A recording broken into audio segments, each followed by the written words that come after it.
All right, kids. All right, welcome to fucking school. What's up, Talamar?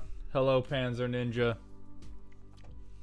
Talamar, I spent 7.5 hours today of my life playing bloomburrow draft for the early access event with my girlfriend. I will never get that time back. I will never get those moments back. Troper, thank you for the tier 1 Twitch sub for half a year, Troper. We're almost to an anniversary. Welcome back to the dog home, my friend. But oh my god, was bloomburrow draft one of the most soul-crushing experiences of my life.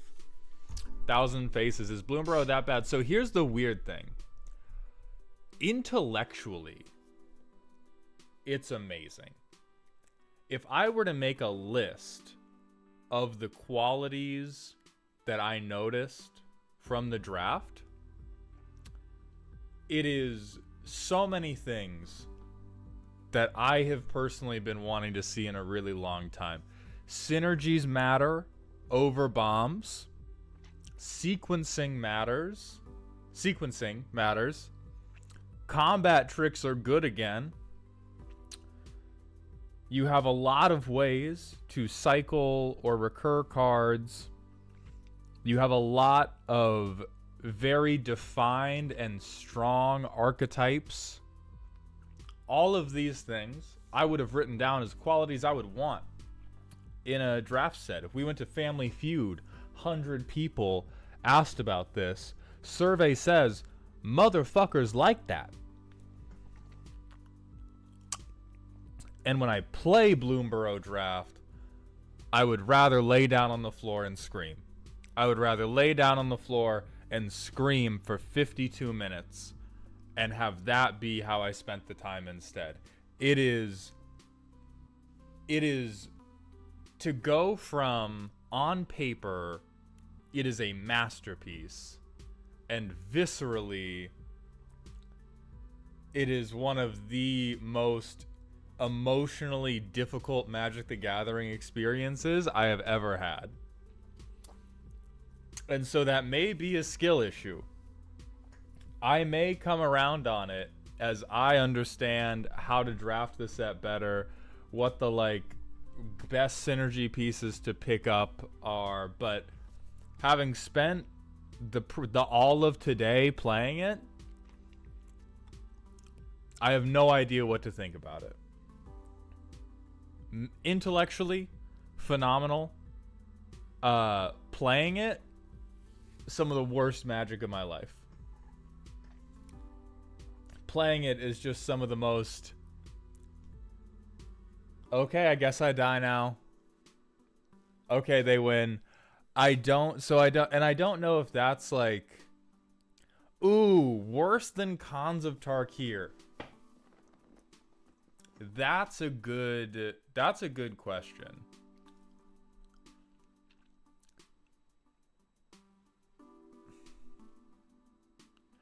I think it was more frustrating than Khans of... I'm not going to say it's a worse set. It was much more frustrating to draft this than it was to draft Khans of Tarkir, because Khans of Tarkir, I could from minute one understand that it was a skill issue. From minute one of drafting Khans of Tarkir to playing with the random piles of cards that I assembled, I could own and excuse my ego with the knowledge I had no idea what the fuck I was doing. I have drafted a very bad deck. Of course they are styling on me. With bloomburrow, what it felt like was happening was they designed so many cool synergies that the only thing worth looking for is an absolute god synergy where you vomit your first hand and you just get lethal off of it. And in every time you queue, somebody has that. every time you queue, somebody has my first 7 or 8 cards kill you. And if you can't match that, you need to have a lot of removal, or you need to like really pull it out. So like mulligans matter more. It's not Yu-Gi-Oh, because they're not like, it's not like these solitaire combos that you have to watch. You're just like, oh, I have like a pretty good synergy going. I would say, here's what it feels like. It feels like constructed. It is probably the most often incidence of feeling like, damn, I just played against a block constructed deck. For anybody asking about how to submit a deck, it is a Patreon tier redeem. It's the $25 tier. Dark, thank you for looking out for my health with that drink water redeem.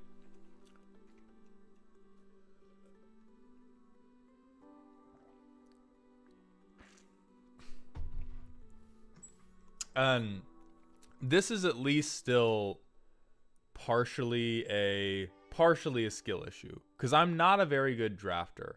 That said, I've had plenty of phenomenal times drafting, even when I'm not a particularly good drafter. This is not one of those times. Prince of Foxes, I got to backseat Z's early access event. So we were playing from like 9 a.m. today until like 3:30 p.m. And so I will say, like, my overall experience is still relatively limited, because we got through 5 drafts today. So in the big wide world of things, that is not a terribly large number of drafts. I don't think that's enough to give a definitive answer on this is what the set is like. Initial thoughts, God, does it hurt? Because it really did just feel like,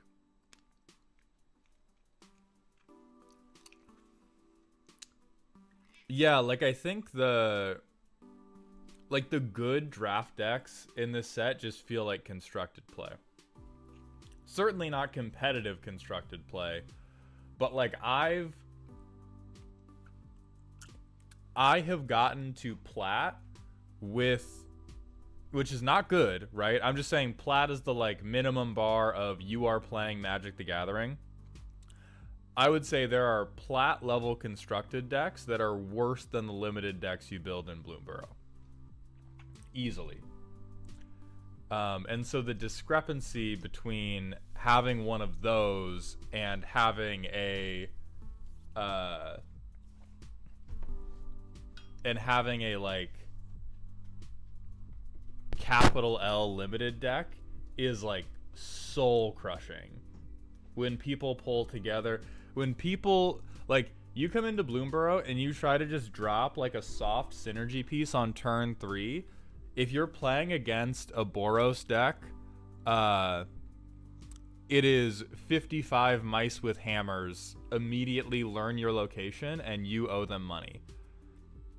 I'm weak, you see. I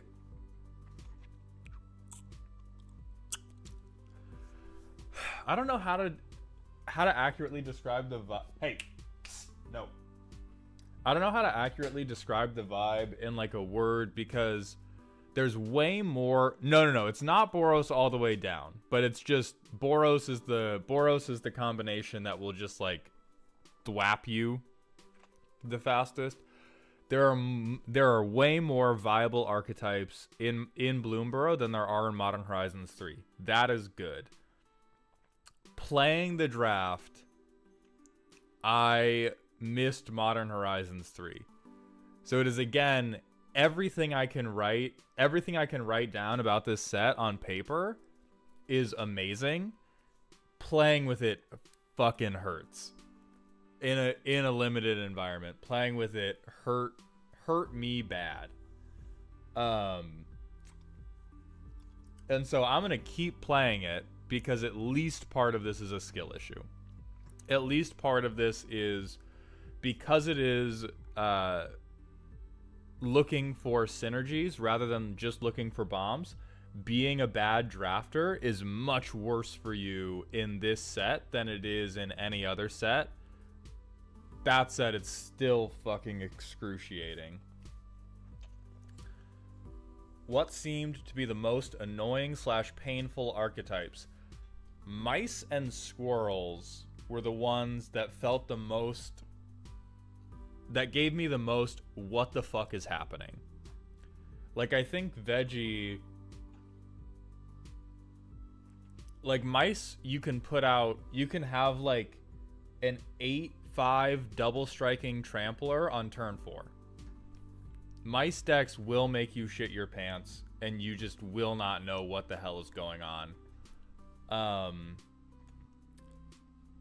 And then the next I would say is squirrels, but squirrels are more mid-rangey. But I remember I was staring down a board of... I was staring down a limited deck that every turn was making a food, sacking that food to both make a squirrel and put a +1/+1 counter. Hey!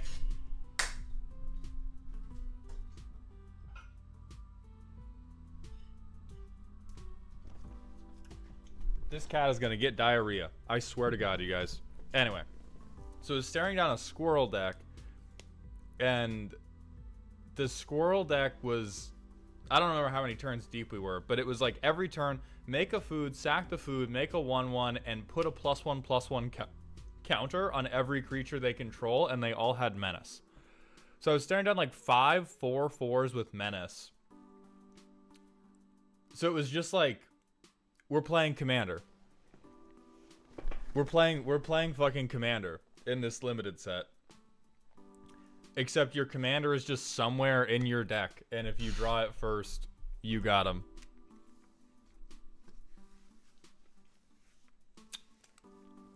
Queen Luxury, we're ranting right now. It is, I mean, like, mentally, it's so cool. Every card I look at, wow, that's cool. My rote observations about the set, wow, that's so cool. And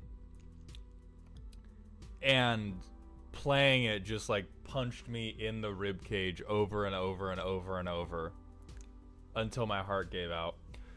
Lizard's Burn is sick as fuck. That was one of the ones where,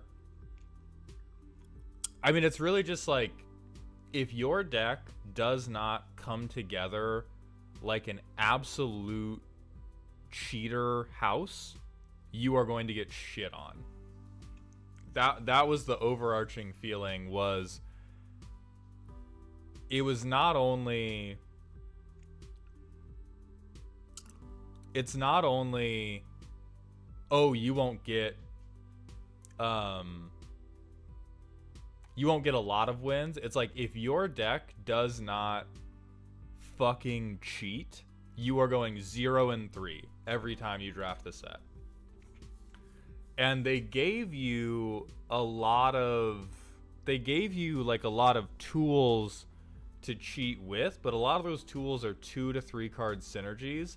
And if you do not pull together enough to guarantee that you like just straight up fucking cheat at Magic, you just get pile drived every game.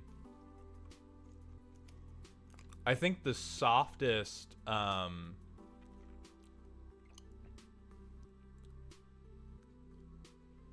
the like fairest deck that I played against was LSV removing one of our creatures every single turn and stealing a card out of our hand. That was like the fairest thing I saw all day. Was on curve, I'm going to remove whatever creature you played, and they have like Thoughtseize, but you can cast the card later and it's color fixed. And that is the chillest thing that's happening. Everything else is way more like, what the fuck is going on? Like, there was one that was There was one that was like, okay, I play a frog. Because I play a frog, this thing is unblockable. And because I played a creature, this other thing gets flying. They're both going to connect. I get to flicker the thing that was unblockable, and then because it flickered, I get to draw a card, and then I get to bounce the first frog to my hand so that I can replay it the next turn and repeat that. And so I always have one fully unblockable creature, and I always have one creature with flying. And if you can't kill that, and there's one sweeper in the format. It is like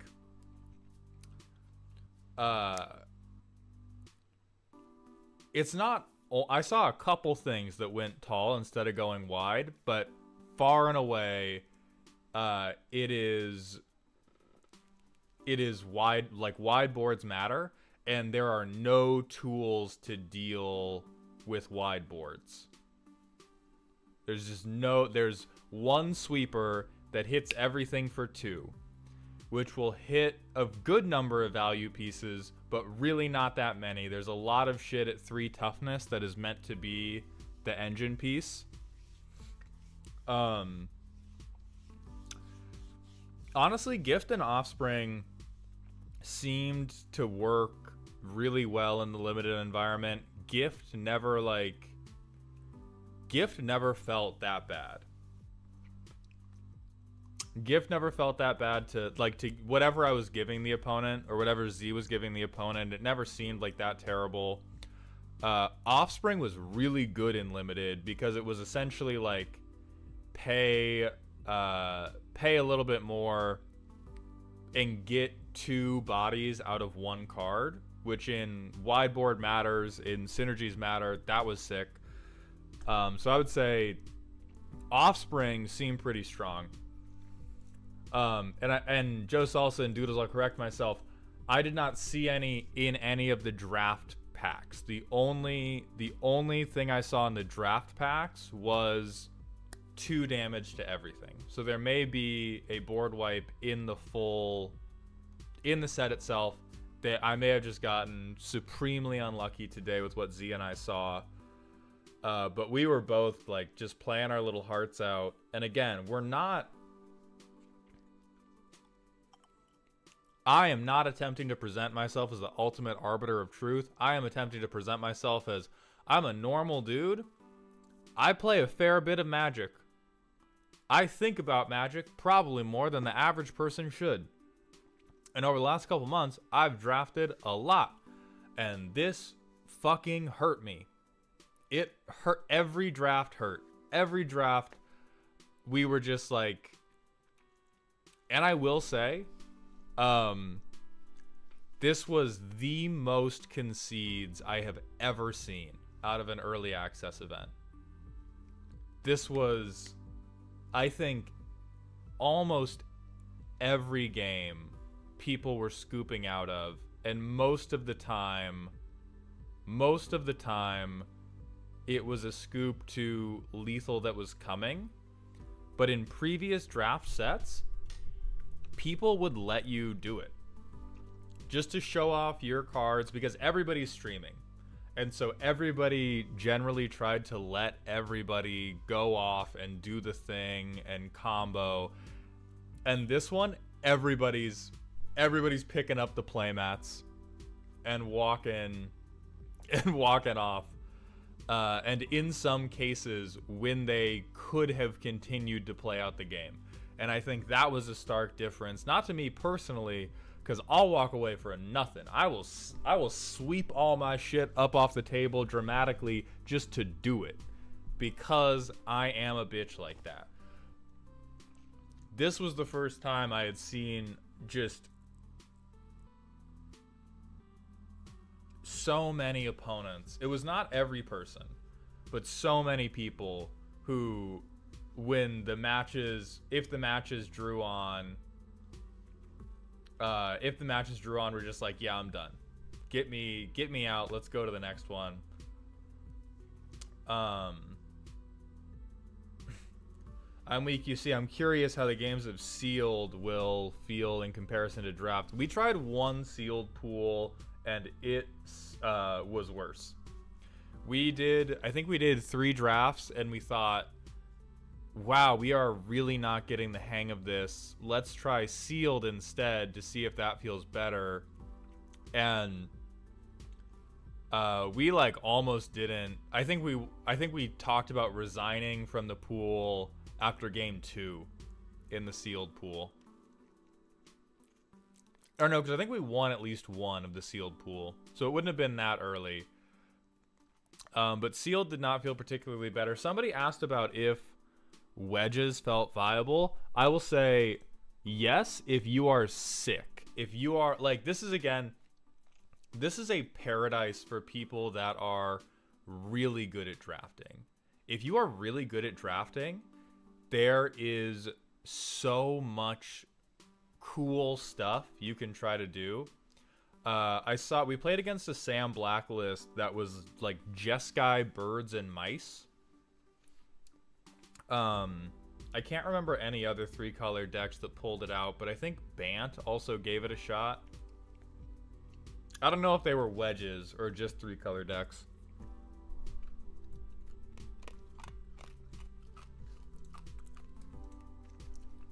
So really, like, and maybe Sam, you know, maybe that was just like the nut draw for Sam Black, but it did feel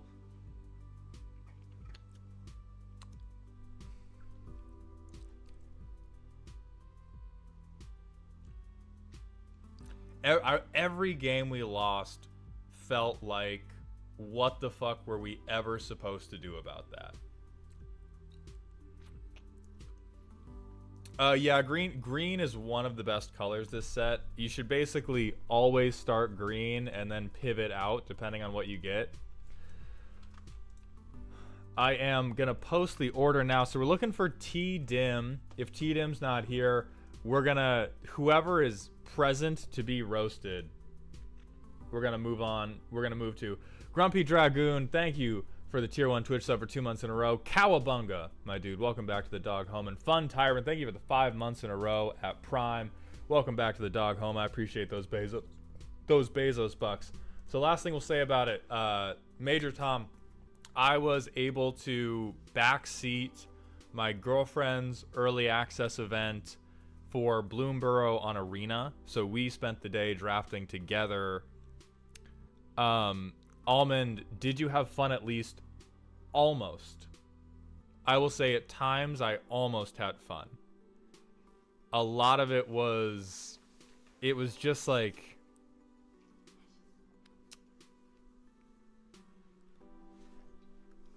I forgot which one you wanted. Oh, thank you. I'll take the yerba mate. Take the yerba mate? Yeah. Are you talking about the early access event? Yeah, I am. I won't put any words in your mouth. So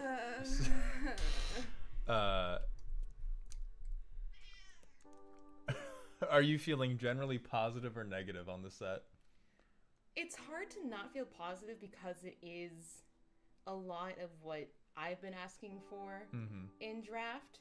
I guess I didn't know what I was asking for. The way I've been putting it is, everything I can say about it is great, and playing it hurts. Yeah, playing it definitely hurts, which is an experience of its own, which is pretty neat. Yeah, the way I think another way I put it was, a lot of the losses felt like you were losing to constructed decks. Yeah. In terms of some of the like, oh hello precious. It did kind of feel like somebody brought like a standard deck to the table. Yeah. Yeah. Every single time we thought we had an upper hand, it was gone. It was just, yeah. Maul, does your partner know you've given the miracle of male pregnancy to well over a dozen of your viewers? Yes. Yes. JM Slam, thank you for the Twitch follow. Welcome to Doghouse. Cyber Drake, we're going to redeem that rant at a later time, because we got to get into this deck roasting. So yeah, overall, I would say this is the most like needs more information. 'Cause, like, I think the another way I put it was, a lot of the losses felt like you were losing to constructed decks. In terms of some of the like, oh hello precious. It was, Yeah. it was just, My brain is still struggling to reconcile. That's the way to say it. Most drafts you can go in without information. Mm-hmm. At least that's my experience. This one, no. Yeah, like the outside of limited, big positive. Except for expend. I hate expend. I got to play with it on decked out. I got to play with it in limited. Expend makes me so goddamn mad, because for those of you that have not played with expend, it is when you spend X mana on your turn, get this extra benefit. If you and it's so many things that just say, oh, if you play a big creature on curve, here's your free extra shit for spending 4 mana. Here's a 1/1 counter on your mana dork. This thing gets trample. This thing gets vigilance. This thing lets you draw a card later. It's expend to me is the next symptom of permanent upside syndrome that the Magic design keeps going through. It's everything has to benefit. It can't just be a good card. It has to be a good card, and it has to give you some fat fucking Christmas present after you play it. And so expend, I am low on. Everything else on the set from a constructed standpoint is like a 9 out of 10. Expend makes me horrifically mad. I think forage is probably good. When it's done against obviously any mechanic that is used against me is unfair and bad. But like forage seems pretty okay. A lot of the bounce stuff seemed interesting from a constructed standpoint. Let me think of what the other mechanics were. The Orzhov Drain seemed very annoying, which is right where the Orzhov decks want to be. And the Is It Prowess stuff, we never had a limited deck that seemed like a good angle for it, but it felt like it could be really cool. And so I'm so high on so much about this set. Expend makes me so goddamn angry. I can barely keep my eyeballs in my head when I deal with expend. And the limited experience needs at least like I might draft this off stream just to try to learn it more, because it feels so horrible to play if you do not do a lot of homework. And I know that used to be the limited experience. I know that the limited experience used to be you need to research this if you want to have a chance at doing well, and otherwise you're just kind of like randomly pulling stuff in. The entry level limited experience is if you just pick one creature type and you stick to that. You say, I'm doing otter kindred, I'm doing all frogs, I'm doing all bats.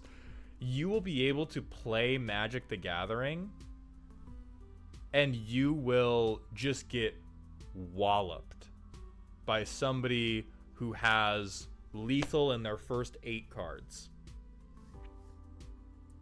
That's really what the set feels like, is if you draft a deck that can play Magic, the first 8 cards of somebody's deck will kill you. And so that always felt incredibly stymieing to any of the decks we built, because most of the limited format that I like is you're trying to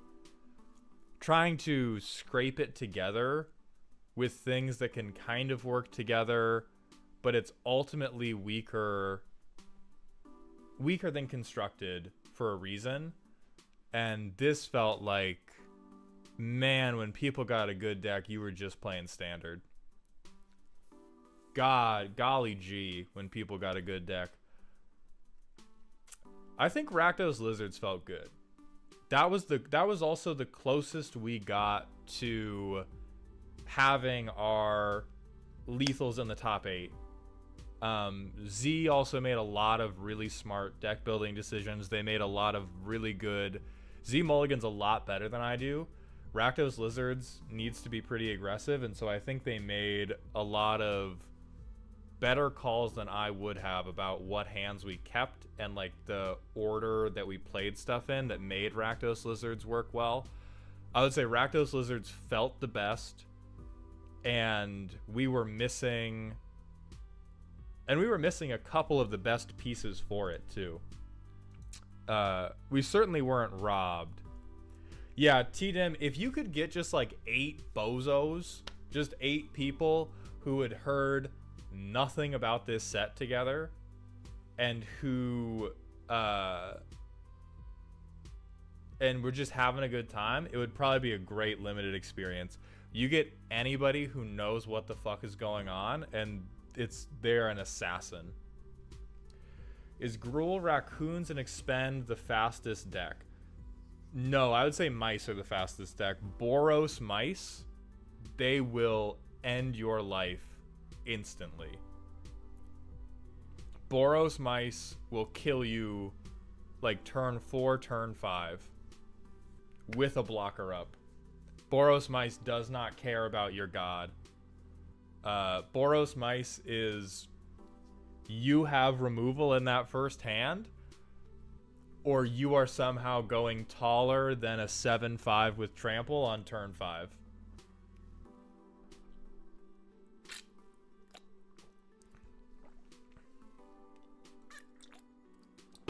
And if there were sweepers, that wouldn't feel as bad, because Boros Mice are really the top 8 cards of my deck are going to kill you. And so they vomit their hand, and if you could respond to that with anything meaningful other than vomiting your own hand, it would be pretty cool. Thousand Faces, it did feel a lot like a coin toss for first. Remark I made off stream was that it felt very similar to, or it felt a lot like a lot of games we could have decided by just revealing the opening 7 we started with, or opening whatever after you had done mulligans. Not every game, but many games felt like, yeah, Shadow, this is bloomburrow early access debrief, basically. Not every game, but many games felt like, wow, we could have just showed each other our hands and shook on it, and we both would have known immediately who won.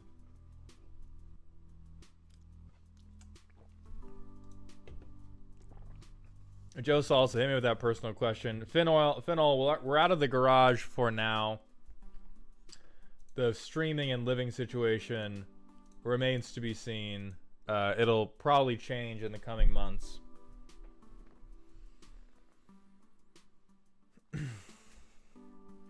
If I could make a cursed technique and a domain expansion, what would they be? Ooh, okay, I've got some thoughts on this. Mavanger, how do you feel about the expanded tribe is kindred now? So expanded kindred synergies like with a collar cycle rather than focus on a single type we've seen in the past. I'm reading YouTube as well, Memento. I have a compiler. The chat just moves fast. Dong, the deck list is through a Patreon redeem. And so if you sign up for Patreon, there will be information and a Google form to sign up there. So Mavanger, I really liked the collar cycle. I think having multiple creature types, oh, you're good. It was one of the things they released in between like 18 different set releases. I like the collar cycle. I think having 4 creature types made it a lot easier for because there were some drafts where we would get a rare or an uncommon that was super good for a specific creature type, and we were like, okay, we've got these like 3 or 4 cards, really great, and then we would just get nothing else. And a lot of the really good decks that we got dumpstered by, were like 80% of one creature type, and then 20% of just like the best creatures from other creature types, but within the same color. So it'd be like, this is all frogs, and then like the best bird, or it's all frogs, and then like one really good squirrel, or something like that. What does the queue look like for deck reviews? So you sign up you normally, so it's $25 a month for one deck review a month. The scheduling can take anywhere from like a week or two, depending on how many other people have signed up. Which of the animals is closest to merfolk in terms of being annoying? I think frogs. Only in part because Simic kind of wants to do the same thing. Like blue aggro kind of wants to do the same thing wherever it is. Simic frogs feels like the most, haha, I gotcha, whenever they do something to you. Like the frogs blue ball you the most, just like the merfolk do. Willow Hershing, which is the best place to support you if I can only pay for one, Twitch or Patreon? That's determined more by the price point you're supporting at than anything else. I will say I keep more money from Patreon. Twitch I keep like for every sub I get like $2.50 from Twitch, and for Patreon I keep like, I think the cut is like 90% or 80%. So I keep much more of whatever tier you sign up for on Patreon than from Twitch. Watching on Twitch certainly helps the analytics, but I think what I'm most excited to see from bloomburrow is if it can shake up standard. Because some of these synergies are loud. And because some of these limited decks are reaching so close to just feeling like you played against a Gruul aggro deck in standard, I am the most hopeful that we will see some cool stuff come into standard.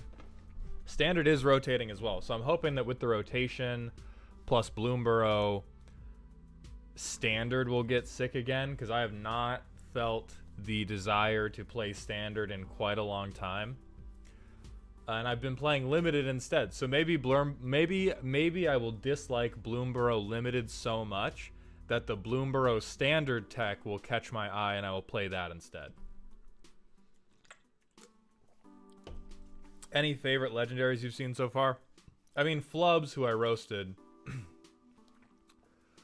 Other than that, no. I don't think I've looked at enough of the legendaries. So we're gonna move on to doing the actual deck roast. Kafka King and Big Double D, thank you for the Twitch follows. Welcome to the doghouse, my friends. For those of you that haven't been here before, for those of you that have not been to deck roasting before, oh yeah, also get jump scared, everybody. Nope, we're done with you now. We're opening up the Commander deck one. For those of you that have not been to the deck roasting streams before, you are going to send in a deck list, a power rating that is not 1 to 10, but is silly, spooky, or scary based on how terrifying your deck's turns are, and a primer, which is what you think the deck does or what you would like it to do. Sometimes the primer says, hey, take it easy on me. I legitimately need help with this deck. I don't just need you to be mean to me. And I respect that. And sometimes it says, I'm a horrible person and I'm proud of it. And so today we're going to open with TDIM's Silly deck.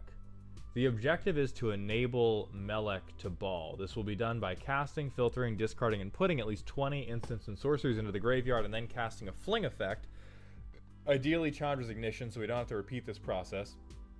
Other creatures are present that will also function as adequate balls to swish directly into our opponent's faces, given a little bit of help. Okay, I like this plan. I like Is It Spellslinger, but it ends with an IED.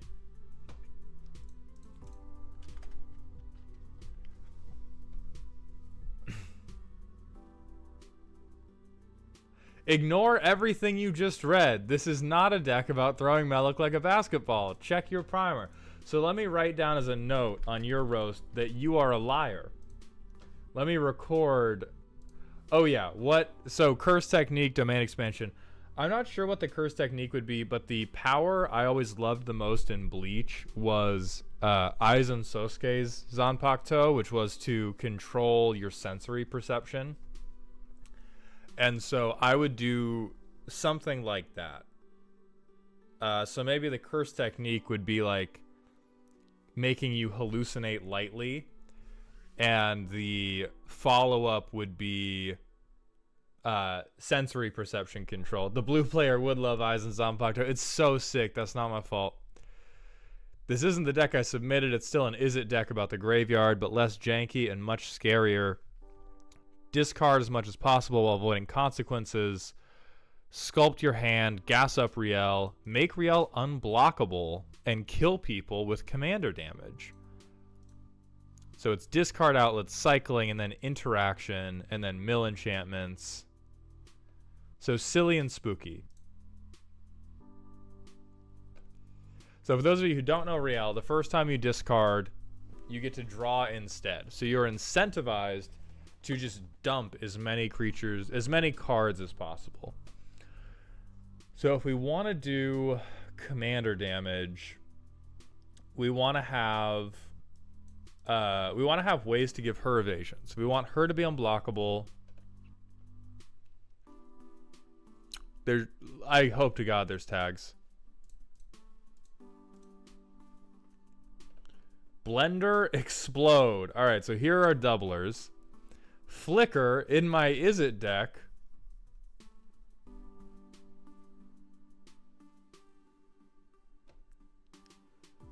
I honestly question these. I can see the angle of resetting Riel's trigger, but I question if it's good enough to be used as anything but protection. Or I feel like if that's happening, you're pooping mana anyway. This counts as recursion, right? Instance sources in graveyard. Yeah. I'm down with that. Okay, so give flying. Yeah, trample's about as good. Oh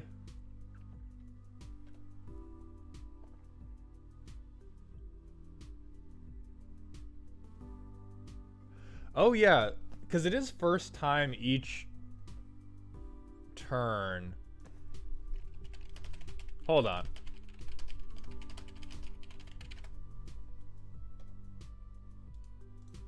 Oh shit, bro, it doesn't even work like that. Oh shit, bro. So we gotta cut these 5, huh? You're cooked, brother. Damn, Reddit got you. Okay. So we're cutting those 5. I would still say, like, Essence Flux is good enough. Planar Incision, probably good enough. Because it protects. I think it's the 3 and 4 mana stuff that I don't think are good enough. They're just expensive for what you're doing. Key to the City, Whisper Silk Cloak, Zenith Seeker. That's good. Okay, so Mystic Redaction, you are trolling me a little bit. I don't think we have an other people mill payoff. And so this card really just says on upkeep scry 1.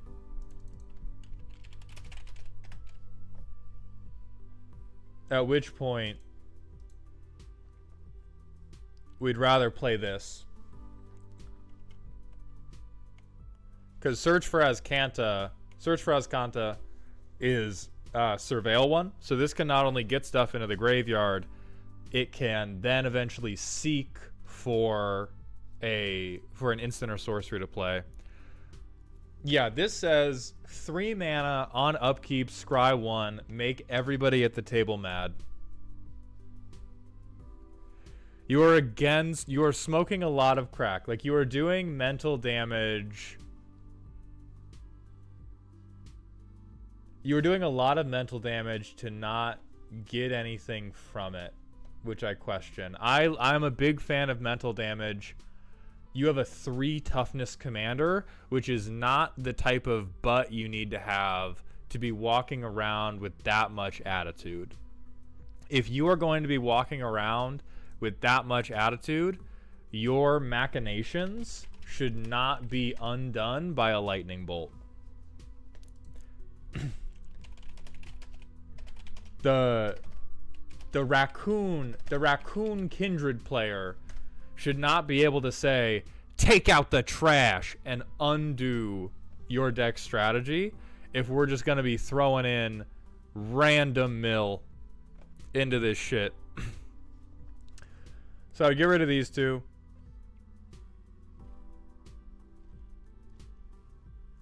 Rocks is probably fine, considering you do want to be casting a whole lot of stuff. Haughty Djinn is good. Collector's Vault's fine.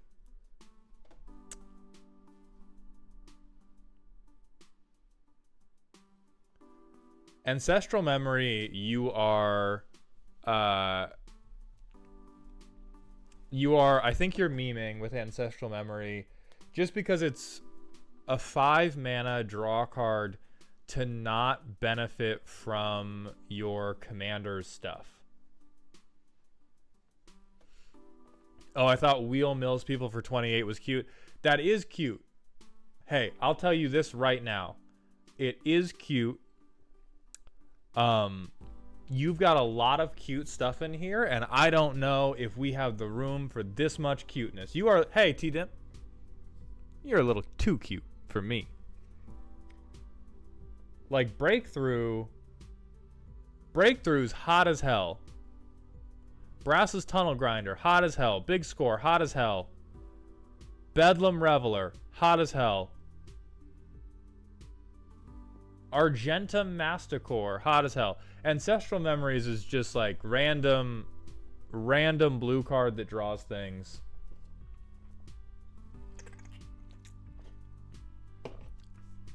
When we could just have another like Faithless Looting effect. Or we could have yeah, you have Cathartic Reunion.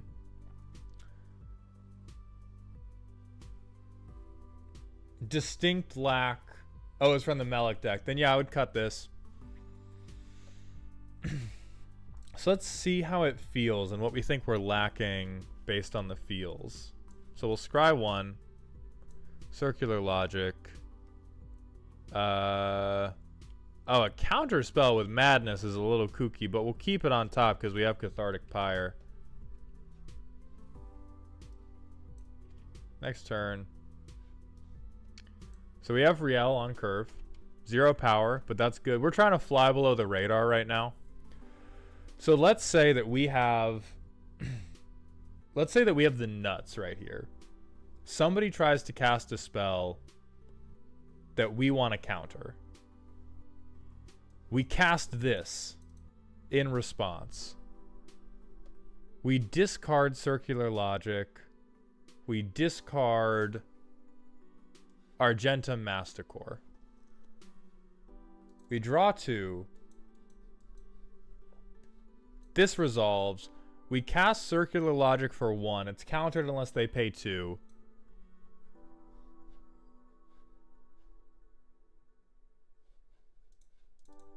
And now it's our turn 5.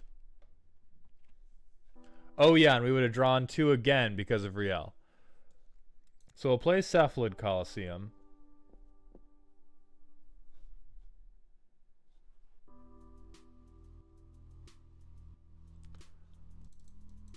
We're going to take 1. Brass's Tunnel Grinder. That's 1.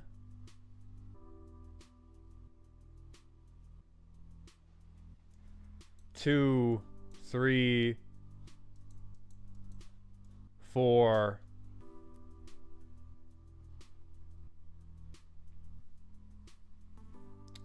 5? Yeah, so I'll discard all 5 of these. Then we draw 11?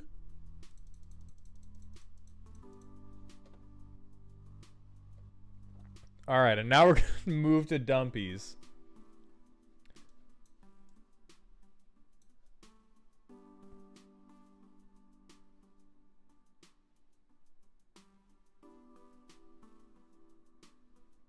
I think... oof. I like all of these. I think... No, we want to keep Balmor. Curate can go. Haughty Jin can go.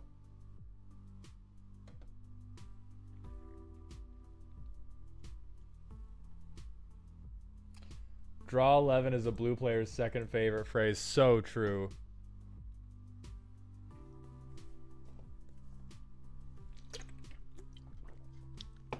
Two need to go. I mean, we have Windfall on a body, so I won't wheel the other people. Okay, that's turn 5. Next turn.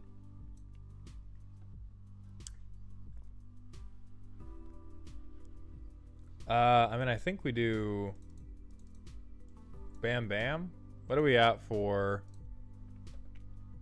1, 2, 3, 4, 5, 6, 7, 8. So Riel's an 8-3.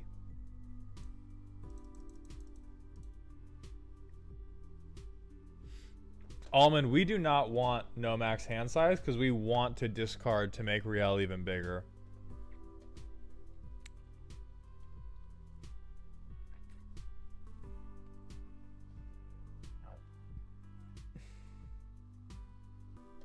Yeah, I think we hang out.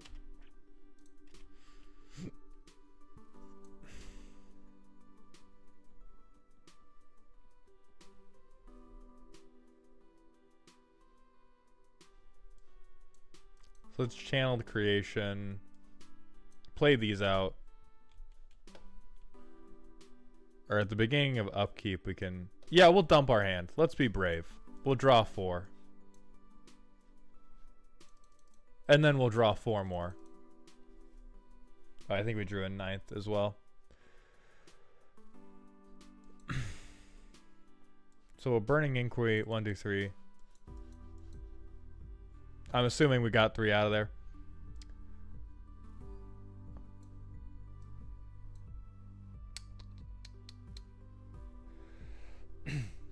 I don't think we want one of the original Eldrazi Titans. I think what I'm... Oh, this is what I'm thinking of.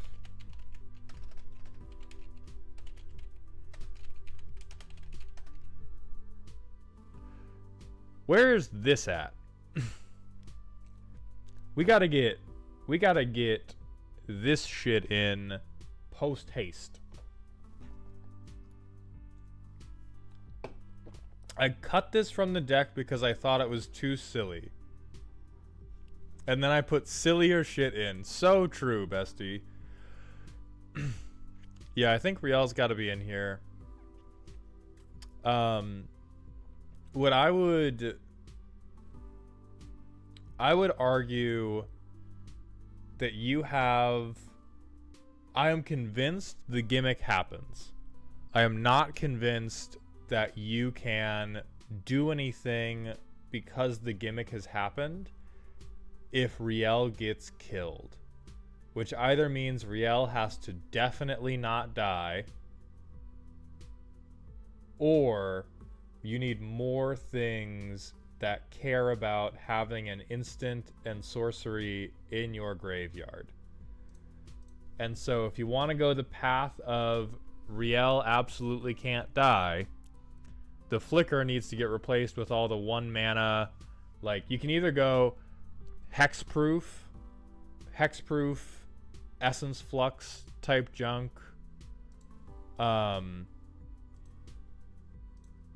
Library of Lang.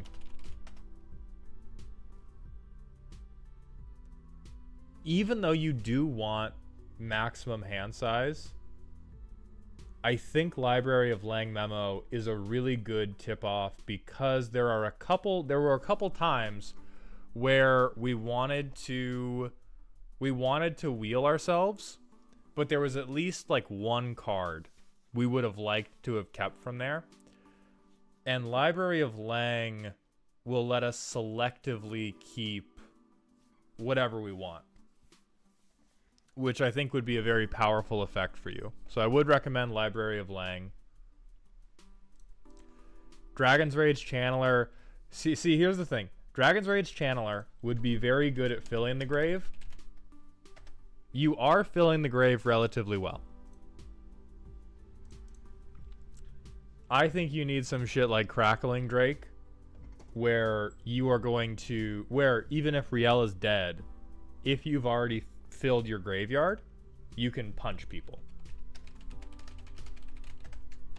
I think same goes for Seize the Storm, which is not only has flashback. All of these are cards I cut. T-Dim, you gotta put these back. Why'd you cut these? What did you, more importantly, what did you cut these for?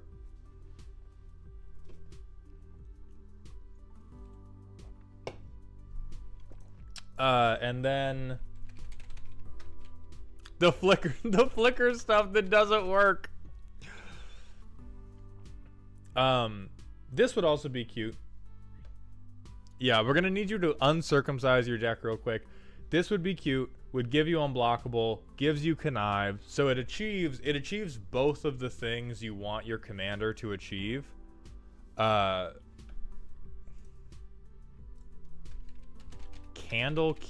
Inspiration would be a killer. That would be kind of crazy. If you put in a couple more of these creatures we've recommended, I will say Candlekeep Inspiration would be another way to pivot the deck late. Alright, so let's put you on the personality matrix. I agree with your original assessment that you need to be medicated, and perhaps you were over-medicated when you first crafted this deck.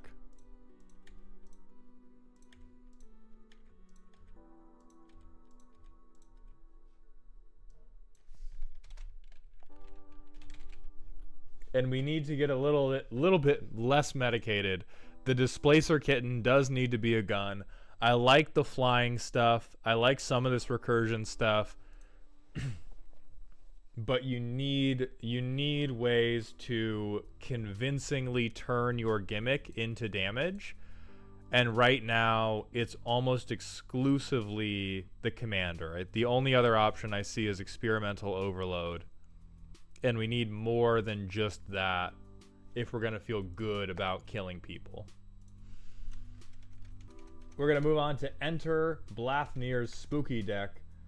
It's mono red, prison, and land destruction. It doesn't win, it makes a statement. It asks the other players to play honest, respectful Magic and build responsible mana bases or suffer the consequences. If this deck were to win, it would be through slowly draining the table with life tax and pinging over and over and denying resources. Listen, sometimes people need to learn. Sometimes people need an adult. Joker moment. I've had enough of the land ramp and I'm the only one with the stones to do what must be done. I'm out here of these greedy AF mana bases. People really out here playing like 3 basics, begging to be punished. I'm down with Zozu. I am so with Zozu. I tell you what. Alright, Cause Fire Resistance. Yeah, sure. Maybe one day we'll win at Magic.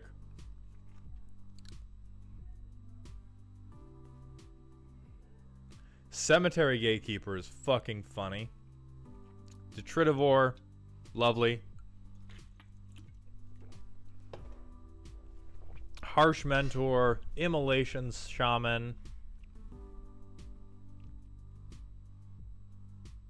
Down with that. Down with that. I don't know why you need to ramp, but sure. I don't know. Honestly, I don't know about sure anymore. I don't know why you're ramping, when no one else is allowed to. Krenko's Bug Crusher. Buzz Crusher's great. Keldon Fire Bombers is absolutely awful. These are good. I see we've moved on from the Landfall Punish to the Anything Punish.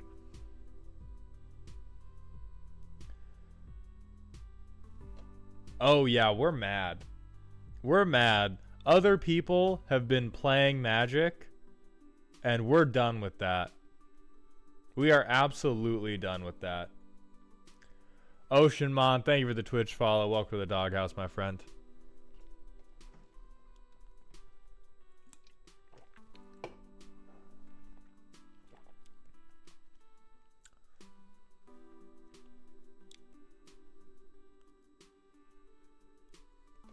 This is one of the few decks where I'll say, sure, you can have very little card draw because all of your cards do the exact same thing, which is scream fuck you at 100 decibels.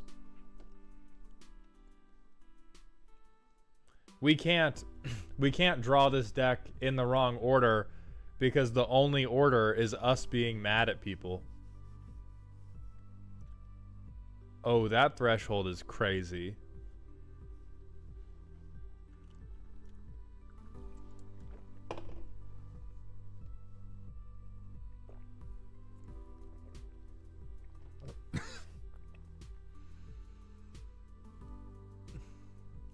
And then we have at least, yeah, Mana Barbs is good. Impending Disaster is fine. Price of Glory is fucking awesome. I love, even though I'm a blue player, I love when people decide to interact in the way that they can with the blue player by saying, well, if you're going to do it, I'm going to stab you a little.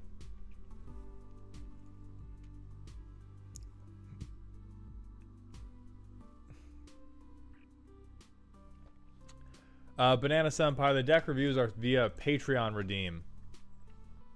Alright. No turn 1 play? Who cares? Turn 2. Soul Ring. Demand Answers. Discard that. Turn 3.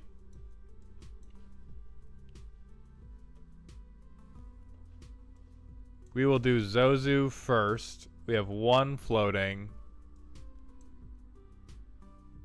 Alright, so now we have 2 damage for your first land, 5 damage for your second land.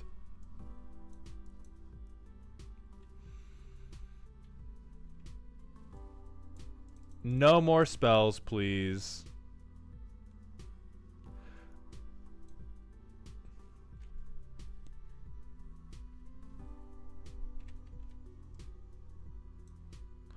We are taking damage from this, I just realized. Invader Parasite. Get the forest.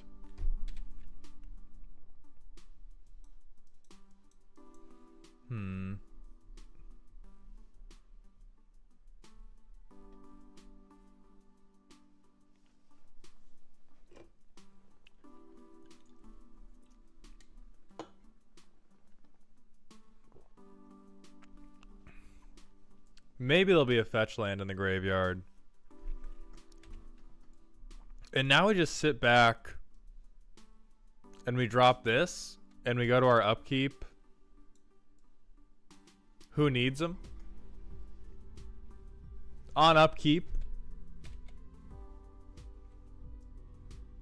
Destroy whatever land was successfully played.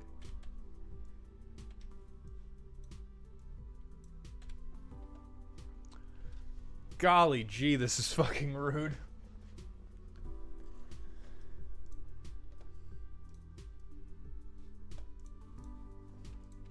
I know exactly where we are putting you, my man. You are an absolute rascal.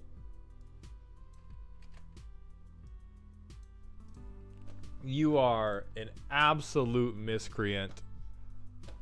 Blood Sun would be funny in here, I think. I mean, it's hard to...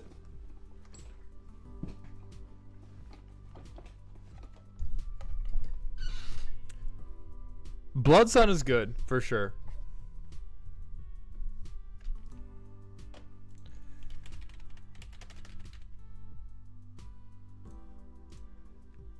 I want to see if we can do anything more.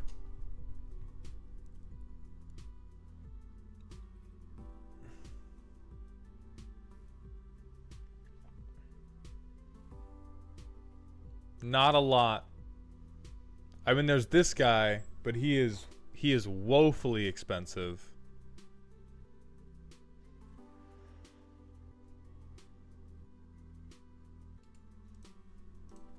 This would send a fucking message. We want to send a message. We want to let people know that they're going to have a bad day because they have made eye contact with you.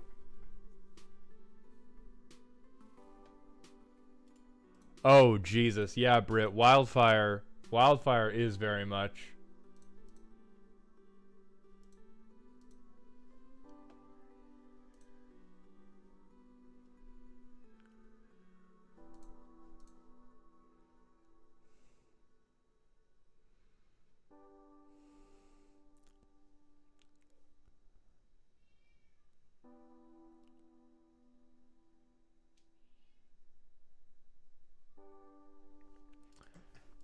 I think this would also be pretty funny.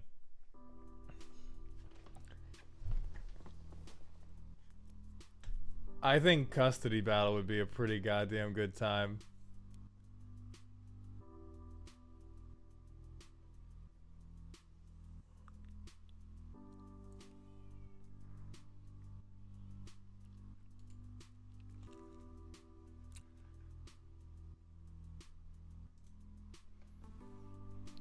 Devastating Dreams would also be pretty good at getting your point across, because you could just dump your whole hand and sit there, arms crossed, and say, no more fun. I think we've all had quite enough. I think we've all had quite enough of the elves and the wet elves and anything else you motherfuckers want to do. I will sit here empty-handed and watch as you cope and seethe with your dreams laid to waste before me. But it's difficult to... You can't really make the deck better, because the deck is bad on purpose. And so if we're leaning into the bad on purpose, I think other funny cards that will make people angry are Custody Battle. Like, you Custody Battle somebody's commander, they are never forgiving you. You Devastating Dreams, that's your soapbox moment. Burning Sands, also funny. War's Toll, also a good time. So I think you have a lot of options, and I would pick from the options I've suggested. For now, we are going to move on to Exemplar Invictus's spooky deck. The primer says options. The deck in one word is inevitable. Here and Gone attracts a combo deck that aims to get her out as quickly as possible, draw my deck over the course of 2 turns, and either win via Crackerhoof and Flicker or some fucked up combo look. I'm 100% honest about how deck plays and its patterns, and only play it against other power level spooky decks. Fairly new, needs some tuning for more consistency and faster game plan. Primer explains the combos. Huh, don't care.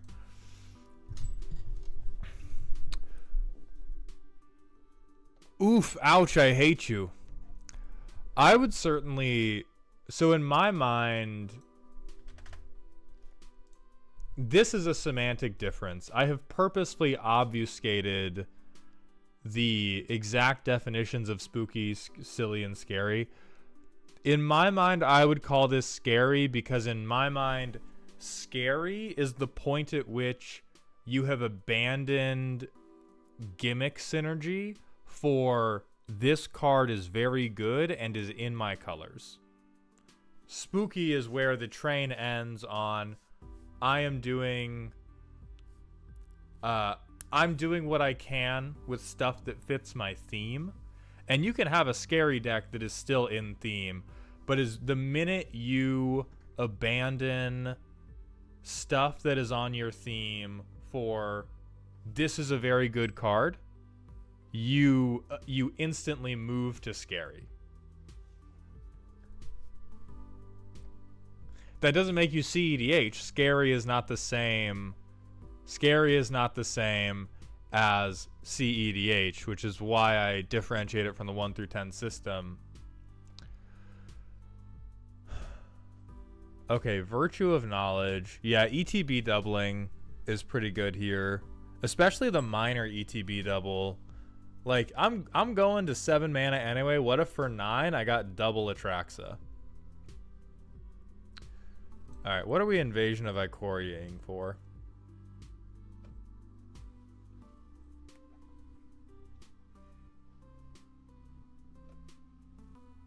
So we're looking probably for ETB doublers. Or Copy Crook.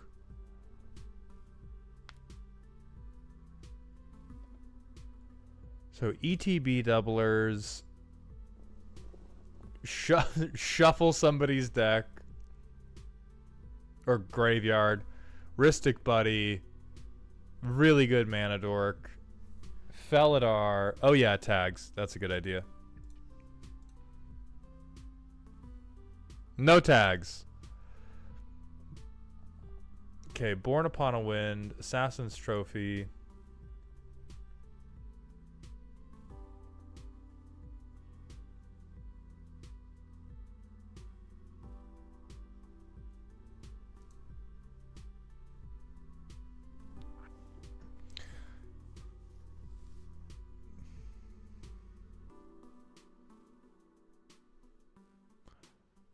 Alright. Hercule's Recall is like the trauma response that lets you know these people play with monsters. If you ever see bounce all of one person's artifacts, this is a trauma response to Dockside. This is a trauma response to Dockside Extortionist or Urza. Both are terrible.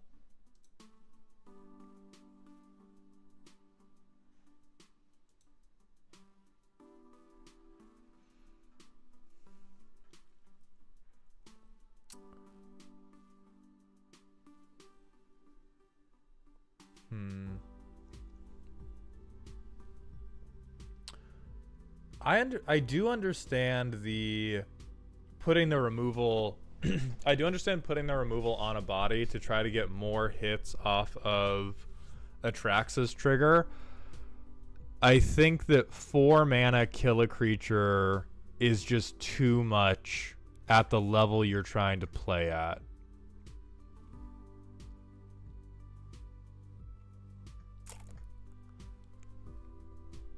Let's do some play testing and see how it feels.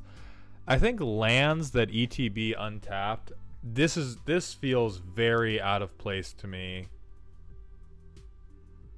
In terms of, yeah, your land's ETB untapped, so it stops you from having to play Atraxa behind curve. If you just cast Cultivate, you've caught up to the curve advantage of Spelunking.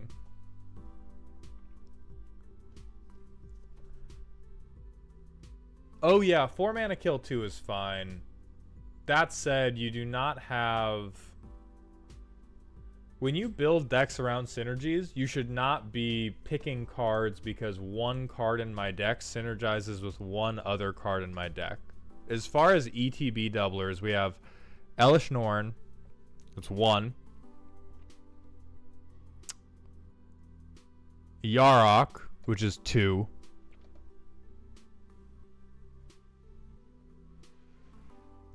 Virtue of Knowledge, which is 3. Even with the card advantage we get from Atraxa, Flicker also works, but it requires us to spend other cards we would rather spend on Atraxa. Like if we are flickering goddamn Ravenous Chupacabra, that's the same as just bringing 2 removal spells because we're using 2 cards on it. Oh, 4, Panharmonicon. Which is still well short of being very confident that we're going to draw Soul Herder. Again, if that's the situation we're put in, we're fucked. Alright, Mystic Remora. We win. I think we look for some sort of triumph. Bad Advice Man puts it correctly. You need a better than 1 in 25 odd of getting the synergy to go off. Honestly, this playtest, Mystic Remora, I think swerves too much. Well, it makes it more acceptable than murder, but at the power level we're talking about, we're not debating whether or not you add murder. Cuban02, thank you for the Twitch follow. Welcome to the Doghouse. Like, we're talking about a relatively tuned deck, so I'm not about to suggest, oh yeah, drop this thing that has an outside shot at synergy for a pre-con level spell. That's not what we're trying to do here. Okay, we Farseek. Let's just say we're getting Indatha Triumph again. Already drunk. Thank you for the tier 1 Twitch sub. Welcome to the Doghouse, my friend. Alright, turn 3. Thought Vessel. Turn 4, Yavimaya. I mean, here it's really Teferi who slows the sunset, and we're almost certainly down ticking him to look at the top 3. We're gonna put Cultivate into our hand. Where'd the rest of these go? We're putting him in the grave even though his loyalty's not done, because he is getting killed.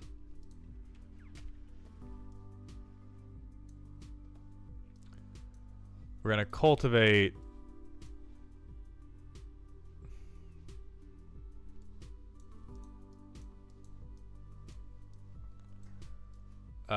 And then, so turn 6, we'd play this. This is 7 mana. Yeah, it is. So now we have a Traxid. Reveal the top 10 cards of your library. 1, 2, 3, 4, 5, 6, 7, 8, 9, 10. Okay, so on creatures, Ravenous Chupacabra instantly loses to Yarok the Desecrated. On sorceries, Tooth and Nail clears Kodama's Reach at this point in the game. On instants, we probably take this to Flicker Atraxa. On lands, we probably take Otawara, and we probably let the rest go to bottom. 1, 2, 3, 4. Probably play Otawara. And then we pass. I mean, fuck Chromatic Lantern. Fuck. We'll say that we exiled Force of Will at some point. Like, let's say we had to do that at some point. And then we should be holding 2 mana to Planar Incision and Traxa if we need to for protection. And then we Tooth and Nail and we win. And so at no point was Ravenous Chupacabra relevant to our gaming experience. Even here, we would rather, like, if we were going to flip anything in this hand to a land to make it playable, we would want we would choose to make Ravenous Chupacabra a forest and just hope for the best.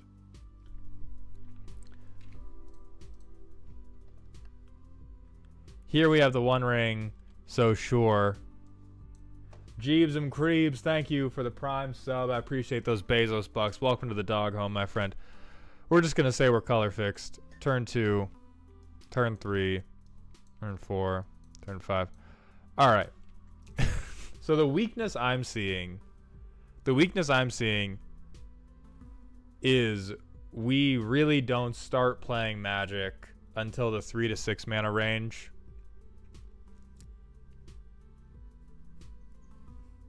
And so stuff we can do about that. You are playing at a high enough level that I don't think you should bother with bad cards when you should play a tutor instead. This list is on its hands and knees underneath Atraxa's lovely, lovely thighs, begging you to run Vampiric Tutor. You have very narrow win conditions. And when you have very narrow win conditions and you're trying, this scares the hose. And you are admittedly attempting to scare the hose. I personally think that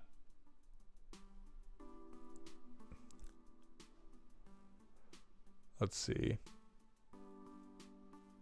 I think that endurance is kind of jokester behavior.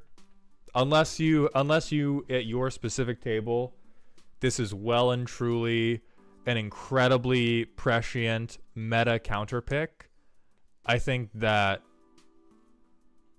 endurance it's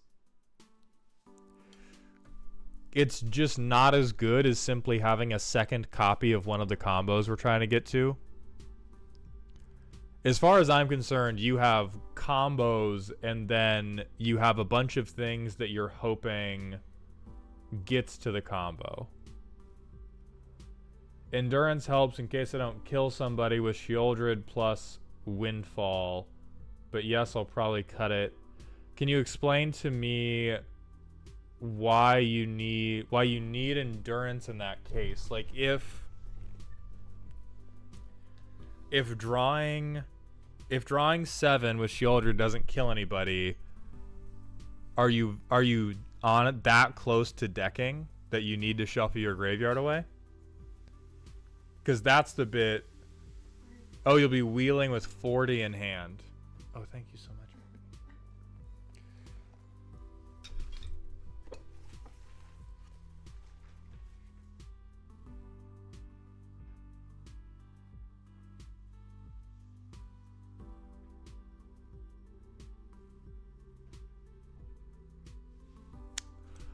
I think the wheel with 40 in hand, it's come up a few times where that wasn't enough to finish off everyone.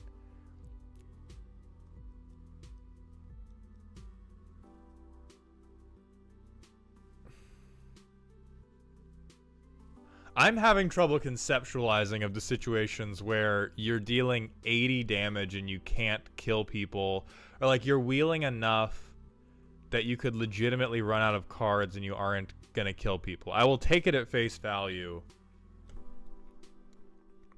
But damn, that's crazy.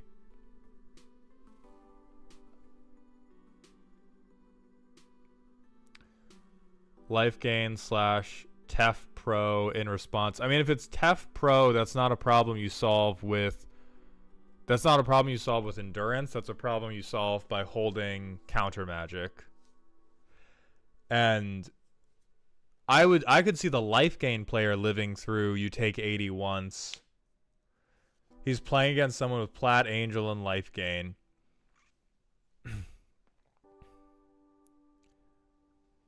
That seems like a removal issue rather than a...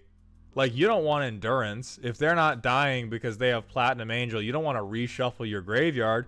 You want to shoot a motherfucker. You want Toxic Deluge.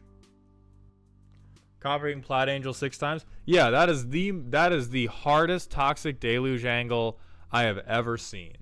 Because that also helps solve what I was seeing with this deck where you're not doing anything for like 4 turns most of the time. You're just ramping to try to get to Atraxa. So I would have at least one copy of Toxic Deluge. Or sorry, at least one copy. So I would have Toxic Deluge to deal with these fuck-ass little creatures.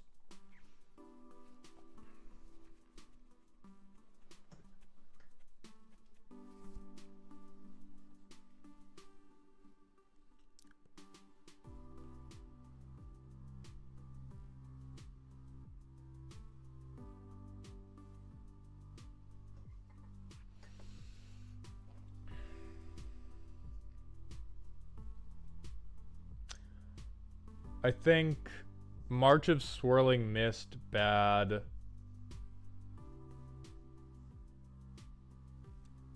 I think Lae'zel's Acrobatics, also bad, just because it's expensive to hit all your creatures. And I think the one that matters is Atraxa. Grave Titan is on the list, but I don't know what I cut for it. You cut Grave Titan.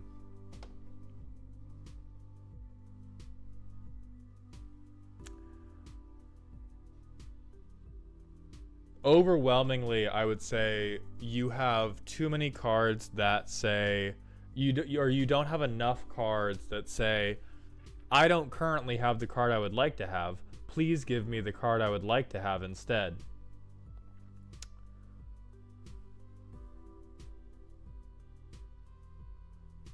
Teferi Who Slows the Sun is very meming. I struggle to think of a situation where this is not just a bald 4-mana moment of truth. Eternal Wanderer, I understand.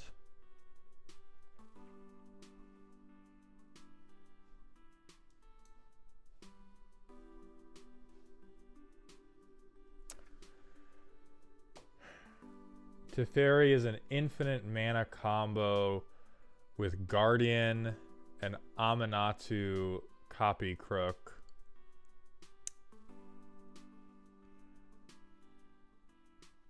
Okay.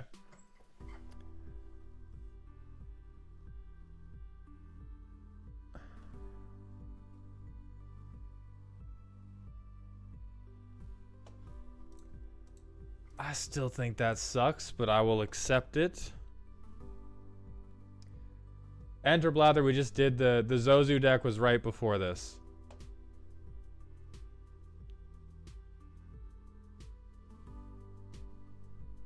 I think Jin-Gitaxias is too much of trying to make value happen in a deck that needs to be comboing off.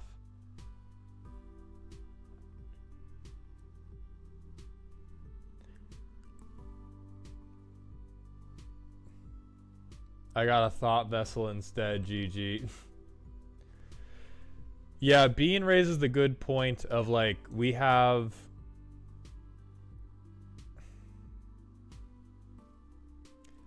I think you need half as many combos, and I think you need tutors to get to the combos, and I think you need, like, Frantic Search to get to the combos earlier. Like, Frantic Search is really low to the ground, but we have a lot of just... This looks like ETB combo list. My only tutor is the Spirit of Yugi in my pants.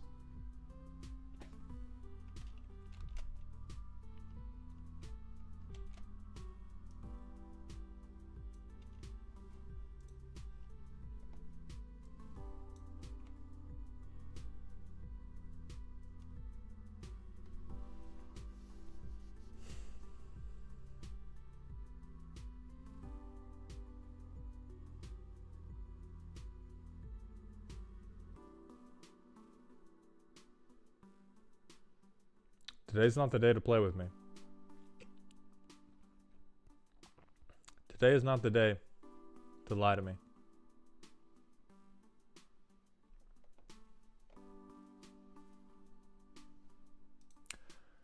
I would also say if you're doing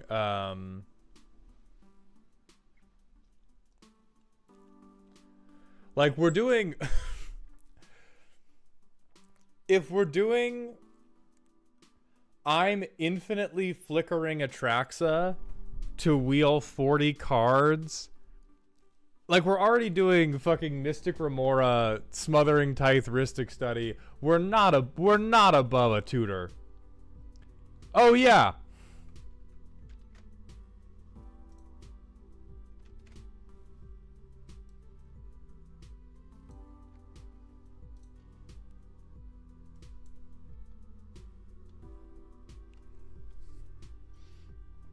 You can say it's funny all you want, Exemplar. I'm just telling you the truth.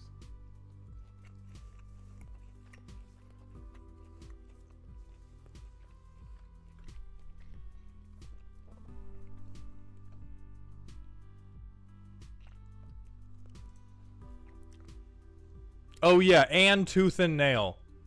We got 3 tutors. 4 tutors. Really 4, 5, 6 tutors. You don't have to go Thoracle. I would even argue against Thoracle because I think what you need to do is tighten up this combo list. You're trying to hit like... You're trying to do too much stuff and you're not doing any of those 1 or 2 things consistently enough. So I would say like endurance goes. I don't even know if I believe in Fanatic of Ronos, but I probably do. Fanatic of Ronos in this deck honestly seems like it's not going to tap for the extra mana until we've already cast Atraxa.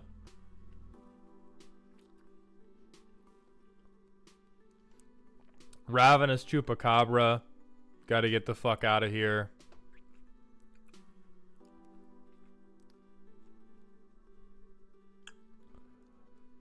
I think Lae'zel's Acrobatics gets the fuck out of here.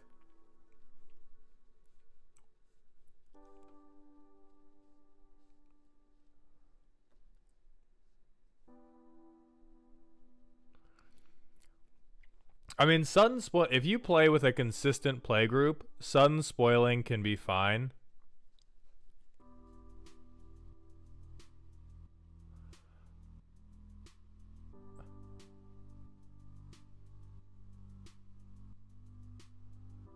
Oh, also, hold on. So is it Teferi plus the Copier plus the Flicker makes infinite mana? I don't see an infinite mana. I guess infinitely cast your commander. Sure, okay, we can keep that. Because we have infinitely cast our commander. Pest control is jokester behavior. When culling ritual exists. Because we don't care about 1 mana permanence. We barely care about 2. Get some mana back from it. Yeah, pest control is a trauma response to construct. I'm telling you, here is just a better version of it for your deck.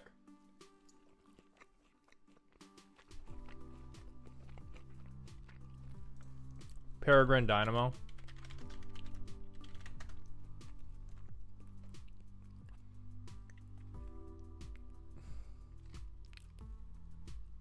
Absolutely not.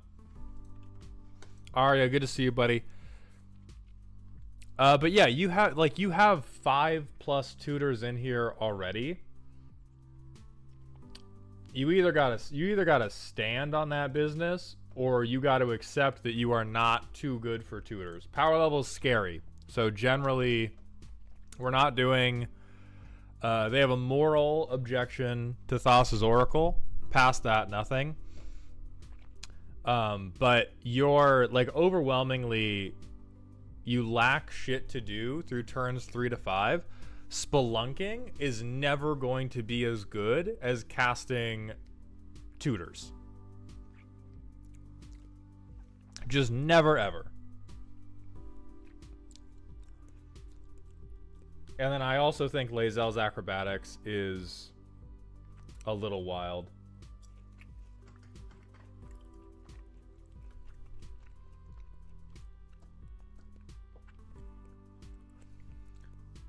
Grasp of Fate? I think it is. What's Grasp of Fate?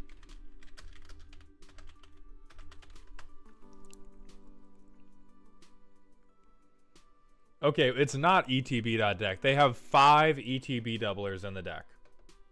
That is not ETB.deck. This is Atraxa. This is Atraxa finds an infinite combo.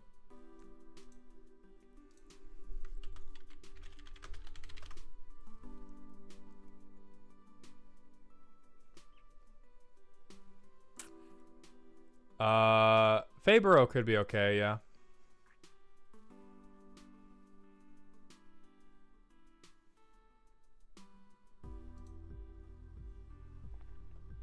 Oh, for each opponent.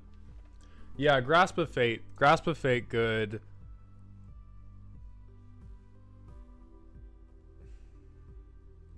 Rincewind, ETB has entered the battlefield. Jacob Goodwin, thank you for the tier 1 Twitch sub for 3 months in a row. Welcome back to the dog home, my friend. So you know what? Grasp of Fate, better than Ravenous Chupacabra. Immediate upgrade. So overall, you're doing too many different things. You need to pick like 2 to 3 of the loops that you really, really like. And as Arya points out, if we're going to be doing a pile of combos, there's no reason to not do the food chain business. So I would look at that as well. For now, we're going to move on to Genio's spooky deck, getting my commander out and its ability online as soon as possible, and then slamming people with 9/9s, along with mill and life gain for myself and occasionally my opponents. I have an unhealthy addiction to putting Altar of Brood in decks. Send help. In one word, it's burnout. Oh, well, let's place our friend Exemplar Invictus. I'm going to say this is multiple decks in a trench coat. But it's multiple Googled combos. Colors are for cowards. I don't see color-only enemies. God damn it. Such a dope title, and then Karn.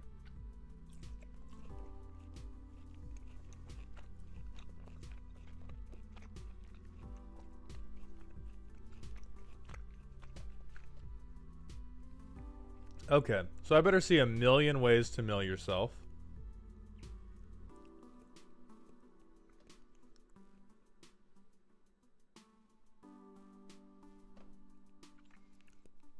Etched Champion, Glaring Fleshraker. What is this? This is spooky? Yeah, I better see a million ways to mill.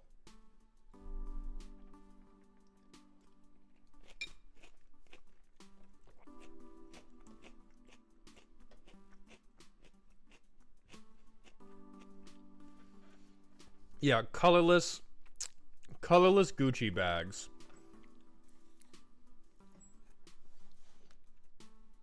Artifact land cycling's great. Victory Chimes is weird as hell.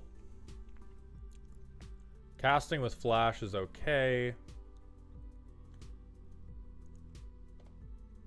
So this to me seems like a ramp obsession.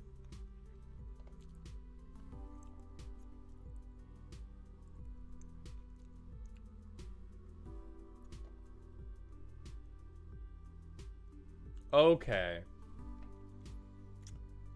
Yeah, I'm gonna get you on the line with Veggie Wagon. Cause here's the thing.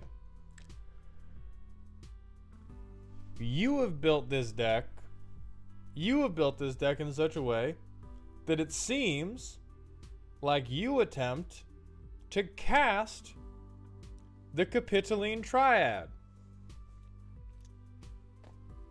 That's wrong. We're not doing that. We're not casting the Capitoline Triad for 10. We are casting it for a big old goose egg. But to cast it as a big old goose egg, we need things in our graveyard. The easiest way to do this is to ramp while milling ourselves. The next easiest way to do this is to go to Scryfall Advanced, hit mill, hit colorless, make a pop. You can Codex Shredder yourself.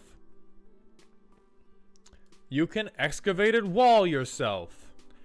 Hell, if you want to mill other people too, you can Ghoul Caller's Bell. You could grinding station yourself. There's no reason not to mesmeric orb. And you also want... Oh, perpetual timepiece is great. Palantir is great. You also want looting. Like, there's that Fallout card that's like... Treasure generated... Ah, God, I can't remember the...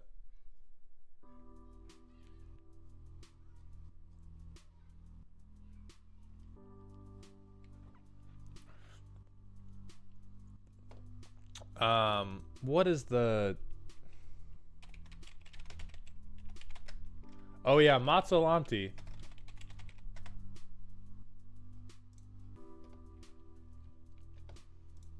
Mazzolanti is great.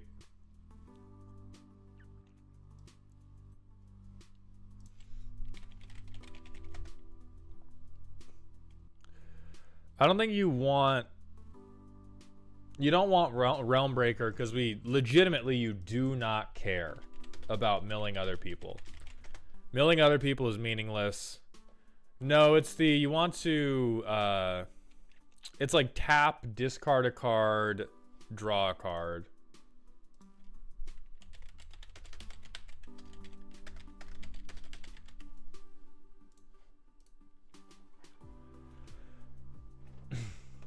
But you are playing Collector's Vault. So that's not, yeah, I got the set wrong. But Collector's Vault is good.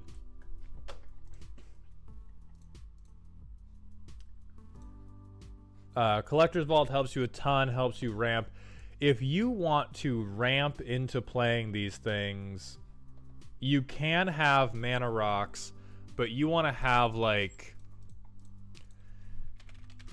You want to have like Thrawn Dynamo mana rocks. You want to have the like Eldrazi Scion ramp. You want to have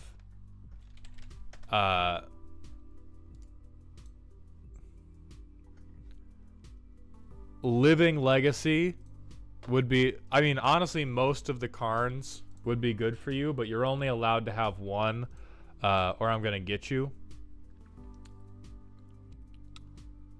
This also, Burnished Heart can't get... wastes aren't basics. And so you can't fetch anything with this.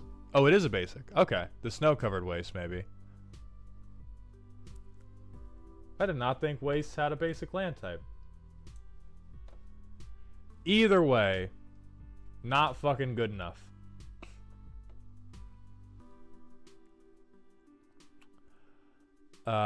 Blink Moth Urn is like kind of okay. Dreamstone Hedron, I'm with you.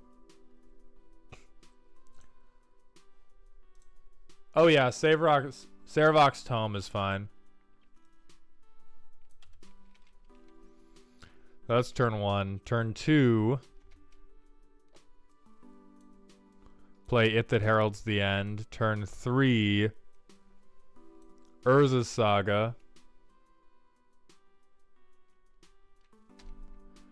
Turn 4. Make a Karnstruct. So it's a 1/1. I'm going to bounce Urza's Saga with this. Karn the Great Creator. So we have 5 mana. Well, Great Creator. Oh yeah, why the hell do we... Why do we have this Karn? We just want... I'm going to pretend that we have Living Legacy. And we're going to uptick Living Legacy to make a Power Stone. And then we'll play Urza's Saga. And now we have 1, 2, 3, 4, 5, 6, 7. But we have nothing in our grade. Like, this is not a, for the most part, vanilla 7/7 is not something we can afford to spend the money on. We not only need to be defrauding this card's mana cost, we need to be making enough things that we have stuff to turn into 9/9s. And the stuff we are going to turn into 9/9s are 0-1 Eldrazi. Because they are either going to ramp us into our commander, right? So you already have Glaring Fleshraker. That's good. You want Idol of the False Gods. You want Kozilek's Command, which you might have. You want Skittering Invasion if you don't have it already.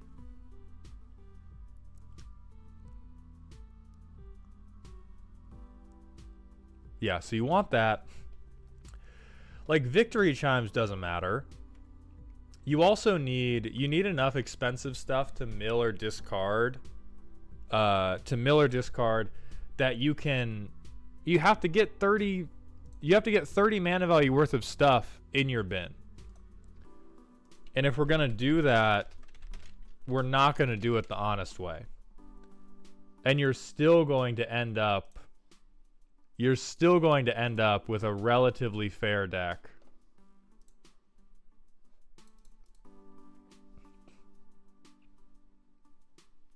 We already recommended Palantir of Orthanc.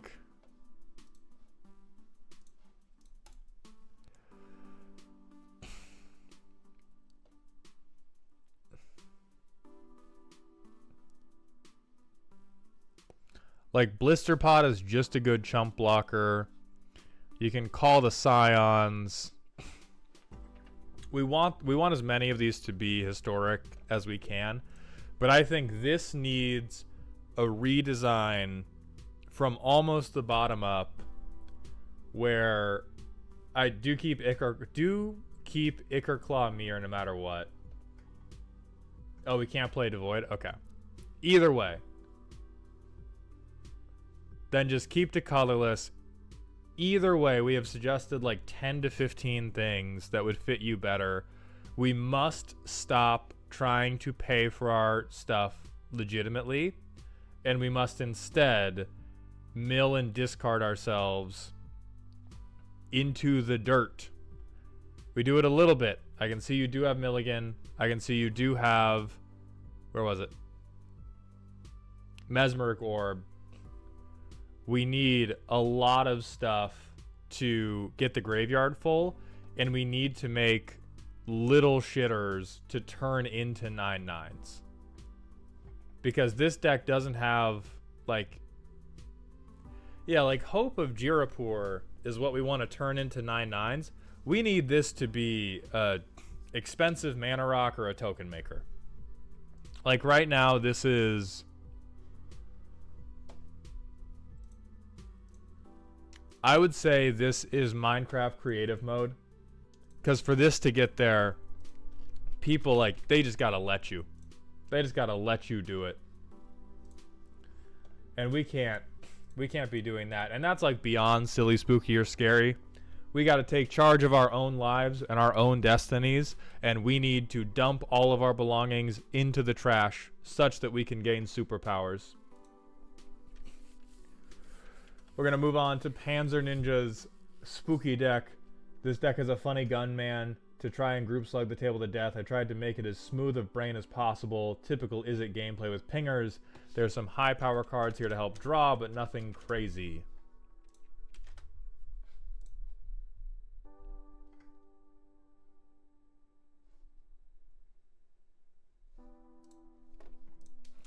So anyways, I started blasting. We are going to use the bathroom real quick, so I'll be right back, y'all.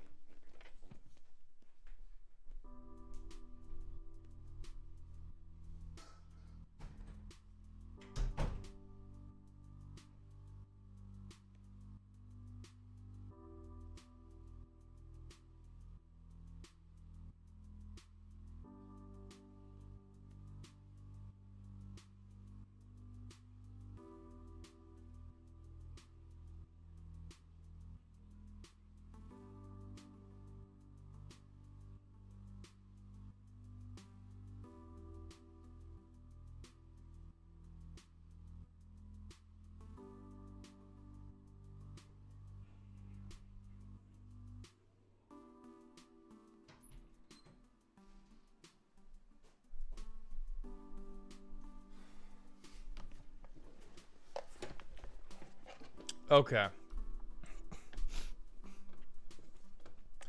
So we have Gearson Star, and anytime we deal 1, psych, we dealt 3.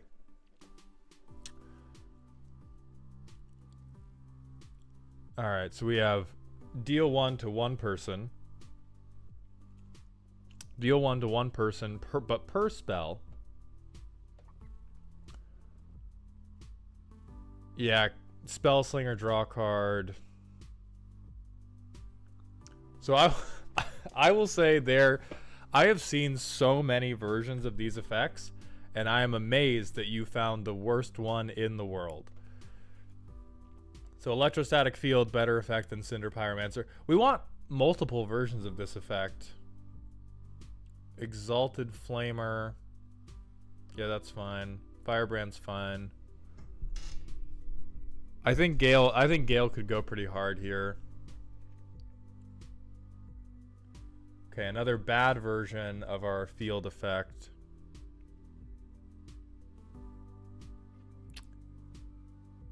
I think Gimli is... I personally doubt that we have enough removal for Gimli to pay off big for us unless the table is just shooting each other dead all the time. We do not want to leave any decisions in the hands of our enemies, and most of this requires our ops to do the work for us. Oh, check tags. Okay. I'm only using this to pay for the inevitable commander tax. Fucking cut it. At least it's not infect. I mean, lifelink makes a ton of sense here. Cyclonic Rift at home. That is cute. That is incredibly cute.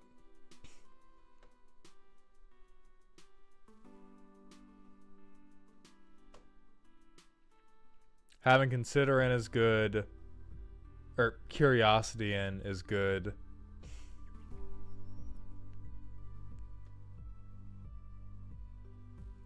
Yeah, Ophidian Eye makes sense. No. I won't hear you out. Rhystic Study, no business in the deck. Rhystic Study is an EDH rec, mind plant. Everything else about this deck cares about the theme. Rhystic Study just cares that you are playing Magic the Gathering. Do not listen to it.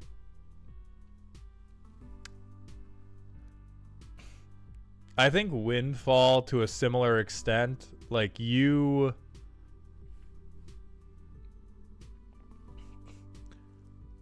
I think you would legitimately like Frantic Search better than you would like Windfall, because to kill people you need to cast a lot of spells, and to cast a lot of spells you need some fucking mana. And so Windfalling probably not as good as just looking through your own deck and untapping your lands.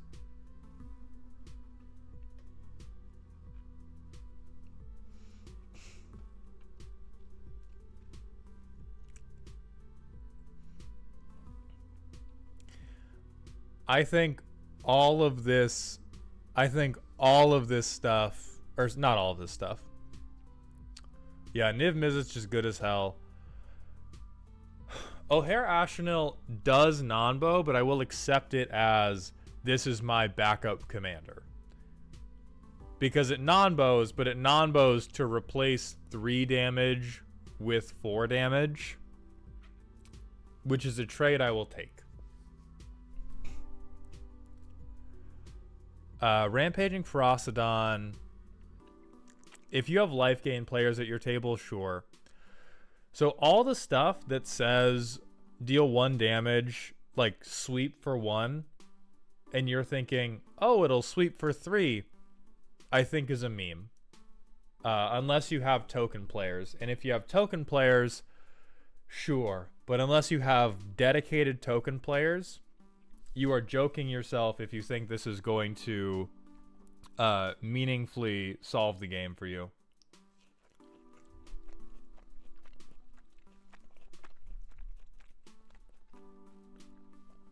Because like instead of caltrops,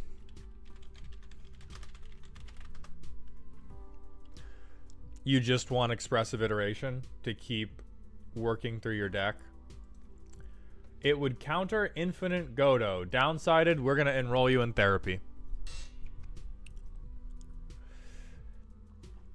Pyrokinesis is also way more cute than it is effective. Like this feels like a Manic Pixie Dream Girl pickup, where in an effort to not be like other decks, you found a card that could work with Gearson Starn, which is great inspiration.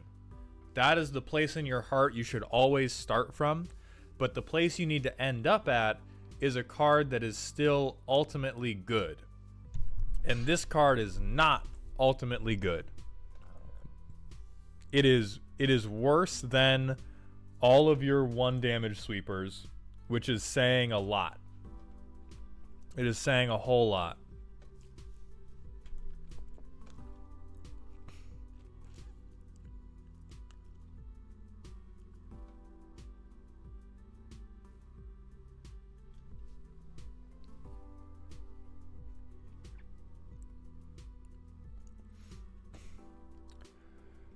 I think a lot of your... Yeah, Magic Missile again is... That's why it's in the small pew category. I think the small pew category does a disservice to your deck. Most of the things in the small pew category, you would rather draw expressive iteration, and you would rather draw into Niv Mizzet or Grape Shot or Firebrand Archer or Kessig Flame Breather in basically every situation. Like, I think you have, in an effort to have 99 cards that all do something, you have taken 20 to 30 cards that do something well, and that's where you should have stopped, and you kept going for 30 more rather than taking anything that could help the deck be consistent. Electrolyze, I'll accept because it replaces itself. Cinder Pyromancer, Jokester. Only because it's 3 mana, it has 1 toughness, only untaps for red spells, and is targeted.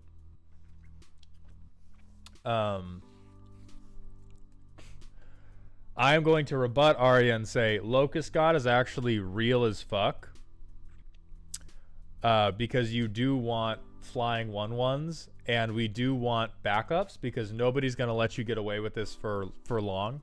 And what I would say you should do is you should replace pretty much everything in Pew and most of the sweepers from Pew Pew Pew, and they get replaced with card draw and mana production, so that you either have the mana to fuel a big Spellslinger turn, or you have the mana to fuel playing Niv Mizzet or playing the Locust God.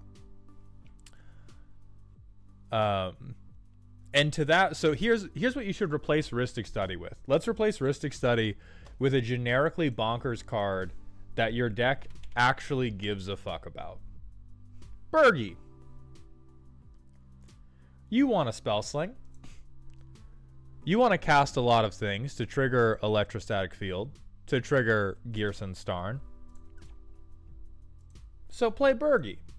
In that way, when you cast Thrill of Possibility instead of Fire and Ice, it goes mana positive. Someone said Urabrask.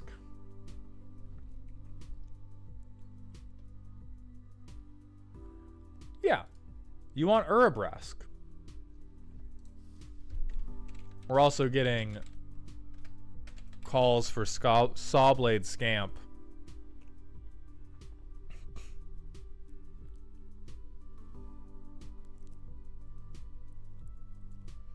Yeah, you want Sawblade Scamp. Okay, so let's count up just a couple of the things that you want. You want expressive iteration. You want Bergie. You want Urabrask. You want Thrill of Possibility. You want Sawblade Scamp. You probably want Firemind Vessel. Like, you need some chunky mana rocks.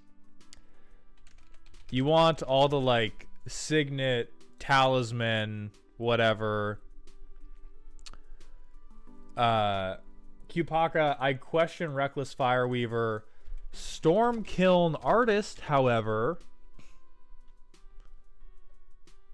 you absolutely want Stormkiln Artist.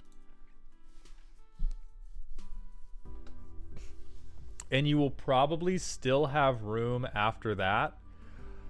And so you do want Mana Geyser. And past that, I would look at like...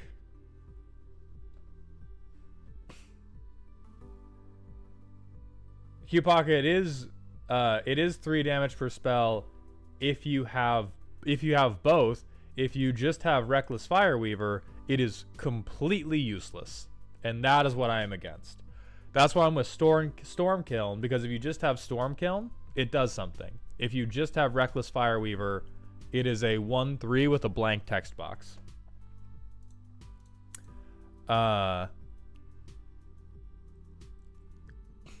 So you need rocks, draw, and the things we talked about, because right now this is...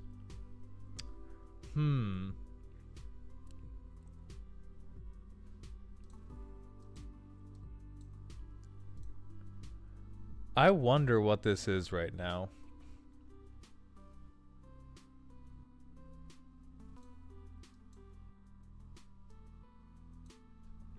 I think this is Behold My Stuff. I think this is a clinic on how good you are at looking through Scryfall Advanced, which is a good thing to be good at. It's a thing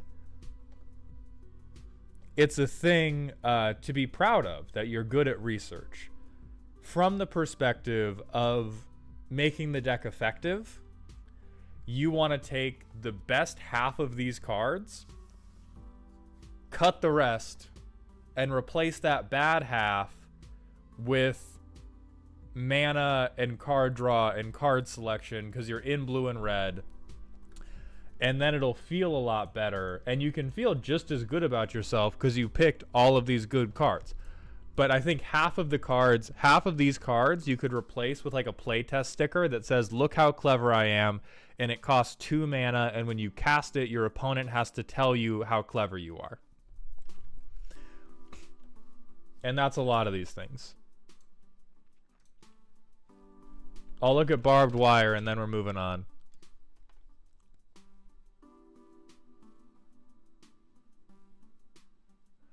I think this is another card. This is another card. You stick a blank post-it over the front and you say 3 mana at the beginning of each player's upkeep. They have to say that I'm a very clever boy.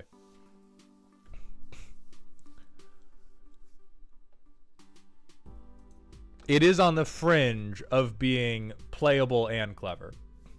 Oh, it's there. Okay.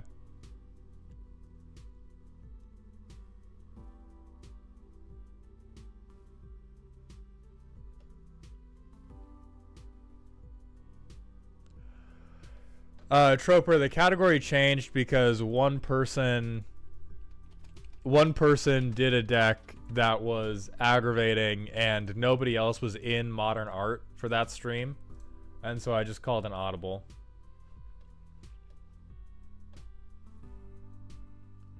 Burning Earth, and if you have Mana Barbs in here, I love that. Oh yeah, that was the 29 land mono green deck that just ripped every time. The weirdest one, thank you for the Prime sub. I appreciate those Bezos bucks for 2 months in a row, my friend. Welcome back to the dog home. Oh, you know who you might... Hold on.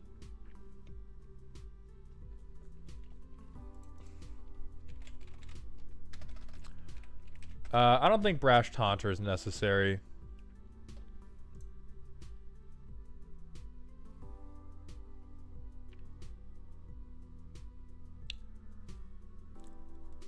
I think Ral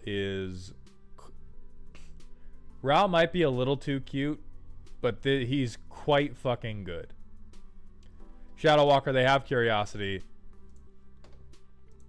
So I think check out an otter. But I do love the spirit, and I respect your research abilities. Those are a bunch of very, very clever cards.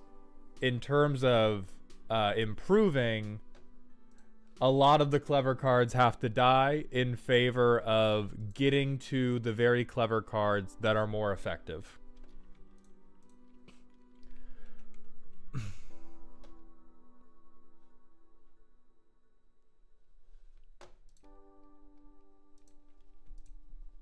Thank you, Panzer Ninja. We're going to move on to Colin Knapp's silly deck. Primer on Moxfield. Deck in one word is Cowabunga. I like turtles. A humble, face-painted, zombie child's pile of disposable income. Archelos. Alright, so Sultai stuff is going to enter tapped or untapped. It looks like we've got Turtle Family. We've got Teenage Mutant Ninja Turtles. Downsided, good night, my friend. Welcome to the Sleepy Town. Okay, 0-5 for 1. Hold on, potential. 4 mana, but first. 7 mana, goad. 3 mana, hold on. 3 mana, 5/5. I'm a perpetual facilitator of Commander Knights with unaltered precons. I don't fuck with power levels because the other millennial dads I invite over are casual players. I'm building my one and only labor of love deck. Deck rules. Turtles, I like them, so I'm minimizing the unshelled. Elementals are okay, like the algae in their tanks. It can't be bullshit powerful. I'd like to keep people playing with me. It should be a little dirtly, but have a path to victory. Again, I'm playing against contemporary precons. Execution Commander Turtle with the most colors and best turtles with the fattest asses. Include a few ways to mess with Archetypes so it feels like he's participating. Assault Formation and Anthem effects is my win condition. Okay amount of ramp draw removal. And some fair tutors, counter spells. Downsided, you are next after this. Okay, so let me tell you this much. If we keep it on Turtle Kindred, you don't got to worry about power level. Have you seen?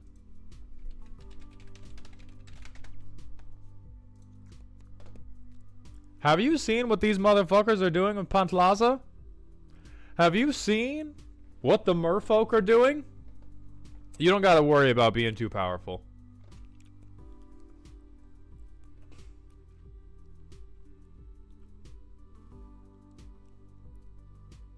Yeah, Fecund Green Shell goes crazy for you. I mean, this is just the Donk Brigade. This is the Ass Brigade coming to town.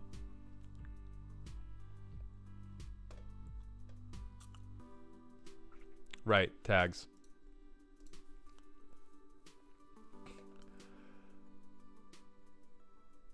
I see one tentacle lady is good enough to consider outside of the turtles.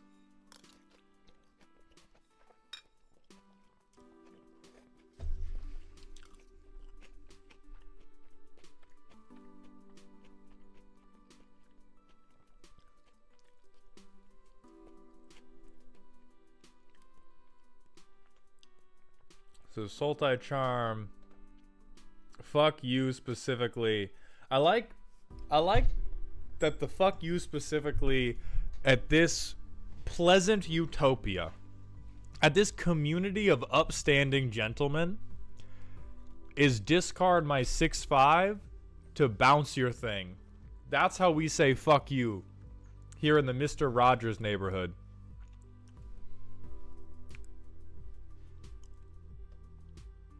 Help Muriel lay down. Yeah, so we got some tap stuff. We got Springleaf Drum. I would also recommend Cryptolith Right. It's basically Springleaf Drum, but better. Good God. What a nice world this deck lives in. Tank filters, dig up, Fecund green shell, Herald's Horn, Mythos of Brokos, Planar Genesis, Turn Timber Symbiosis. Turn Timbo is pretty fucked up.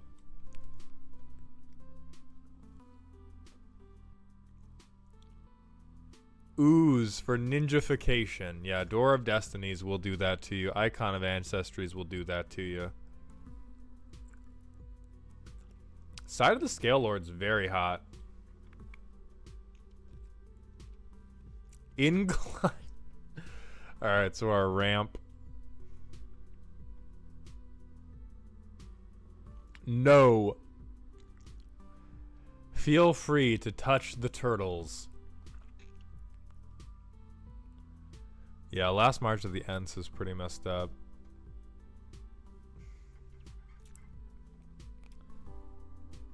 Do we have... So we have 2 lands.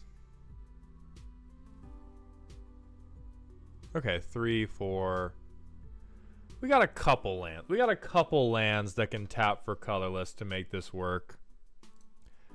Check you're considering. Edging real close to these.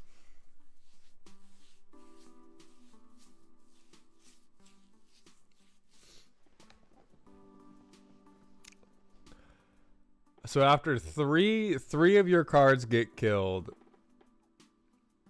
Yeah, this is an immediate no, but only because you're playing with precons, and the most responsible decks in the world about removing artifacts are the goddamn precons.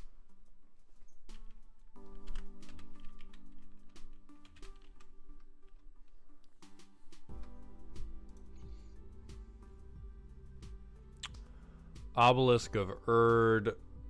No, you need this. My brother in Christ, I got no idea how you intend to win a game of Magic. But, like, turtles are pretty aggressively fair. You definitely want Distant Melody.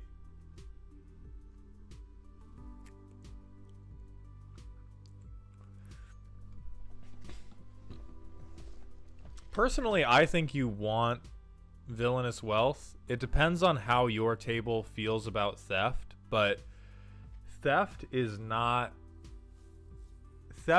nearly as strong as people make it out to be. And if you are casting this for any meaningful amount of mana, the game should be ending. So I would put that back in. Flavorful but not good enough.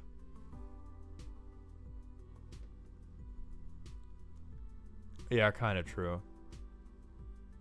What am I saying? You put in a 0-5. This very well may be good enough.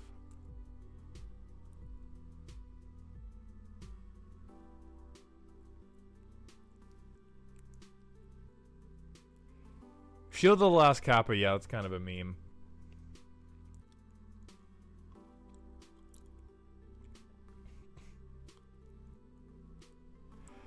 Flavorful but not good enough is a very accurate description of all this. I am glad that you found it in your heart to leave out the landfall, because it does have pretty much no business being in the deck. Not better than main deck lands. If you say so. God, 5 mana. Ugh. Ugh.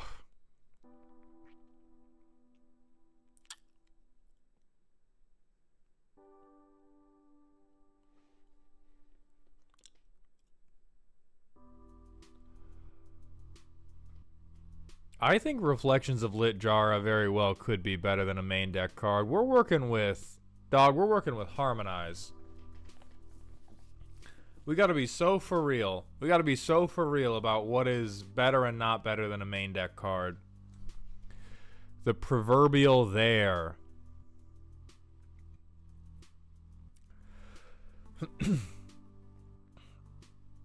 Yeah, I really think you gotta put you gotta put these lords back in the deck. So Obelisk of Erd. I would even say Elven Chorus to get more of these things out. I don't think you need more single target buffs. I would put Coat of Arms in. I think you can leave out good but boring. We want to keep you on a nice and fair game plan. How does this play? All right, you're color fixed. Island, Growth Spiral. Battlefield, turn 3. Herald's Horn.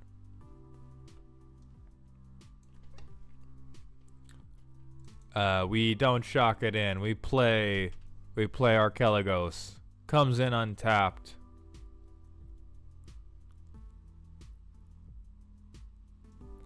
Draw 3. Discard a land.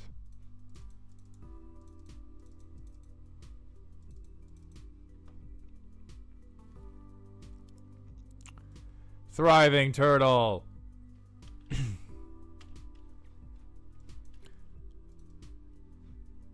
We're gonna fucking die.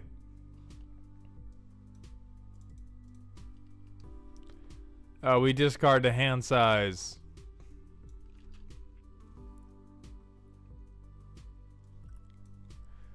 Thunderous Snapper. Next turn. This goes to our hand because I finally remembered Herald's Horn. Fucking Tide Pool Turtle. Fucking nothing else. This doesn't go to hand, but we get it. Yeah, so you asked for a deck that dirtles a little. You got there, my friend. No questions asked. You got there. As has been called out, I personally think this is on the wrong side of not being enough, of whether or not it's enough of a turtle. It is technically a turtle, but this is clearly a I'm going to cheat at my typal deck a little bit.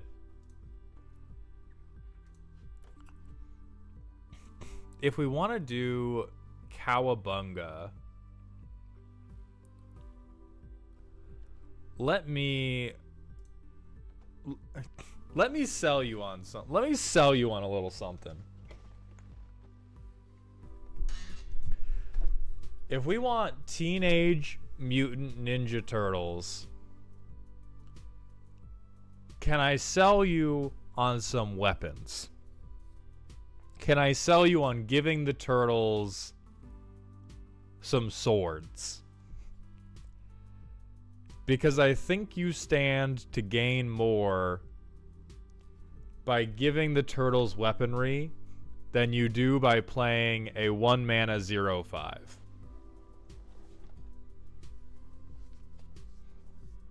We have one Ninja Turtle, yes. But what if we had more? Like if we...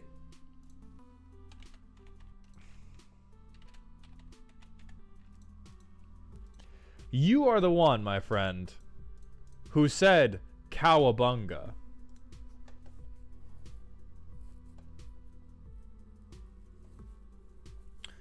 The Landwalk boots could be okay. Let's first look at equipments that would actually be kind of good.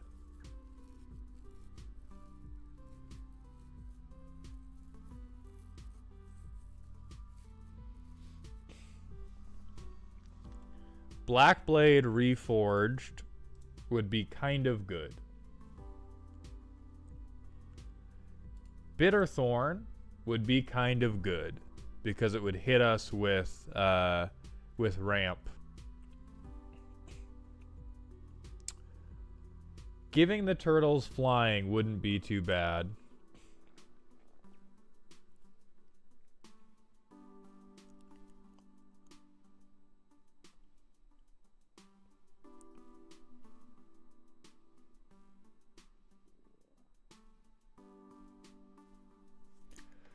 bone sabers. It's not the right weapon, but he's holding them in a stance kind of like the... Oh, I don't remember the name of them, but they're the little curvy knives that one of the Ninja Turtles uses. A sword, a sai, a staff, and nunchucks. Yeah, he's... The Tyrannid's holding these kind of like sai. So I think for the sword, we want Blackblade Reforged.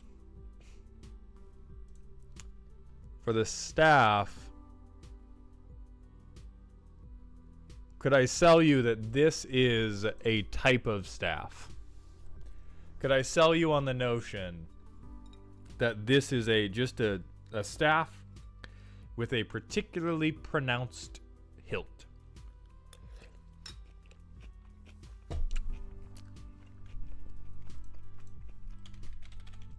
Can we talk about Doomgape? I don't know, Arya. Why are we sharing your internet search history? No, life gains for losers.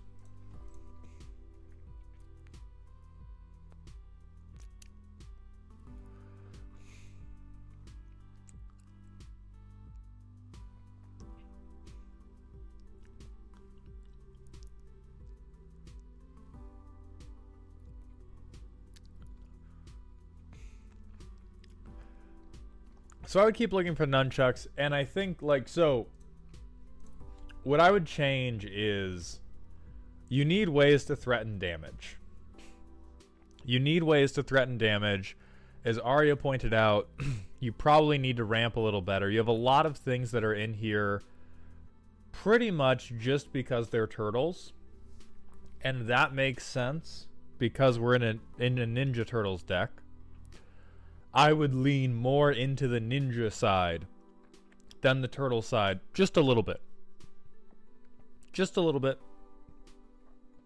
And I would put in Elven Chorus and Obelisk of Erd, and I would question why you even thought about these in the first place.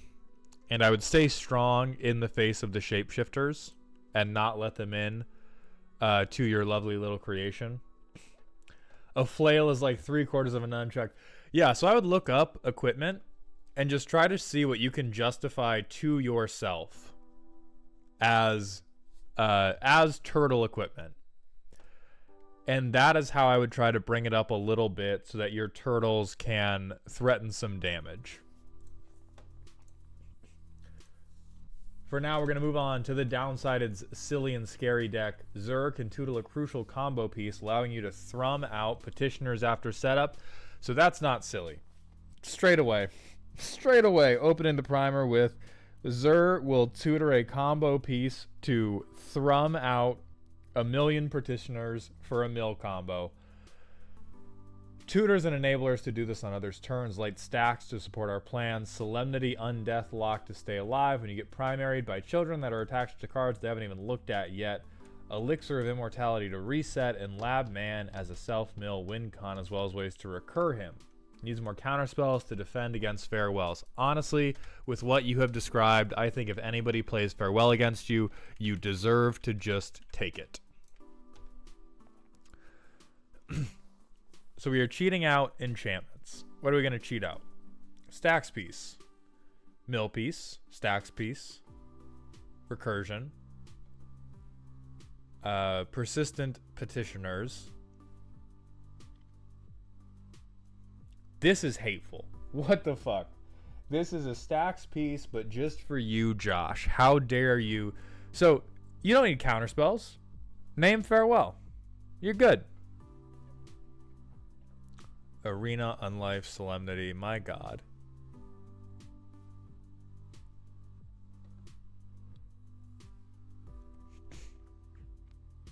What the hell is Spinal Embrace doing here? This is 6 mana. 6 mana kill something.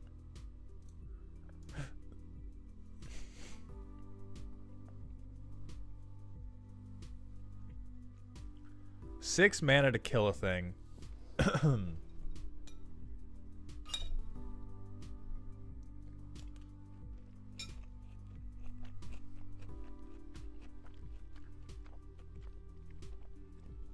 archive trap.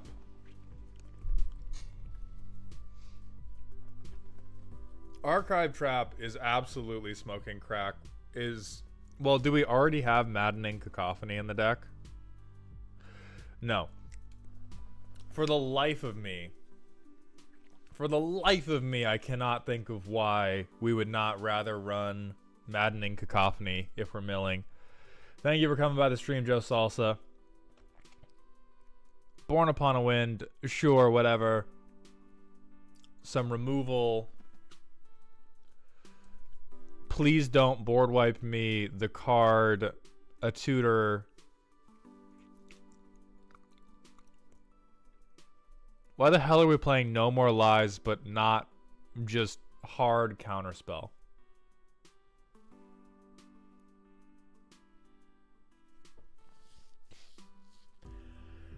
This is a weird peek into... This is a nice little peek into the mind of Dovin's... of the Downsided to understand what they think the unforgivable curses are. Like, they think that a hard counterspell is Avada Kedavra, but a I can't lose the game, a tutored I can't lose the game lock, totally cool. Totally fine to be able to tutor out I can't lose the game. Not fine at all to say here's a counterspell. Totally fine to say here's a card that cannot be cast ever. God forbid we counterspell it though.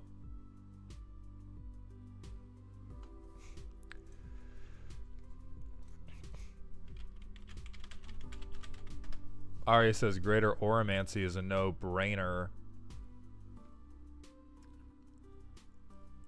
Yeah, I would say Greater Oromancy is for sure a no-brainer. So we're trying to Thrumming Stone, Persistent Petitioners.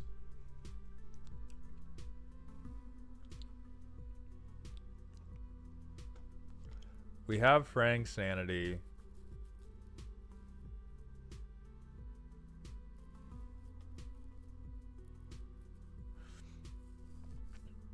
Cryptghast is crazy. Like, I think at the point we're casting Cryptghast, we can already play everything we need to play in the deck.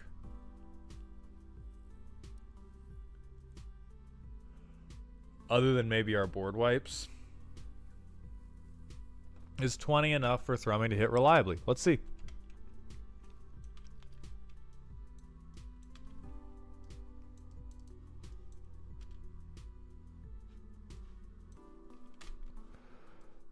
Turn 5.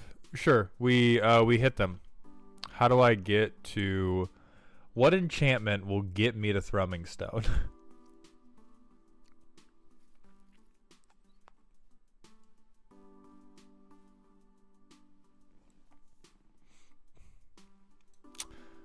I probably take Phyrexian Arena. Oh, and then I play Fraying Sanity. And I got another... get another draw here. So really, here's the problem. We picked a commander that tutors. We picked a commander that can tutor. But it can't tutor for any of the things that are going to win us the game. It can only tutor for defensive coward pieces. So we have a bunch of Persistent Petitioners. Personally, I don't want to reveal them. Because if we reveal them, we're going to get murdered. I just want to copy my fucking card draw.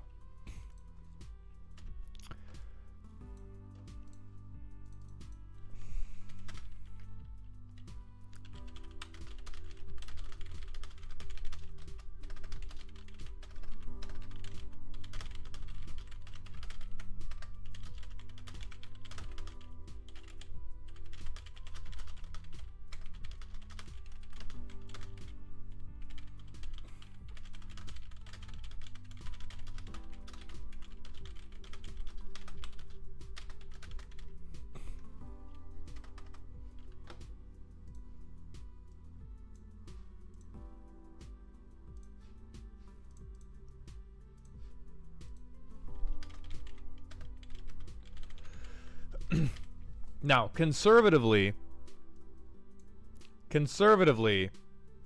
this is something that can also go in Who Hurt You, Dog. Thank you. Because it does seem like mill in Commander, it's jank. It's tough to do. It's even more difficult to do well because you have so many cards to mill out from every person. There's a lot of cards here that feel like don't hit, like, and so the attitude I think you should take is rather than trying to turtle shell up, you should just do full gas into the thing you are trying to do. And if you lose, you lose, and you get to move on to the next game. You need to be less concerned about whether or not you lose and more concerned about winning. And to be more concerned about winning, Intruder Alarm, great. Haunted Crossroads, great. Ghostly Prison, fuck 'em. Aura of Silence, fuck 'em. Nevermore, Karmic Justice, fuck 'em.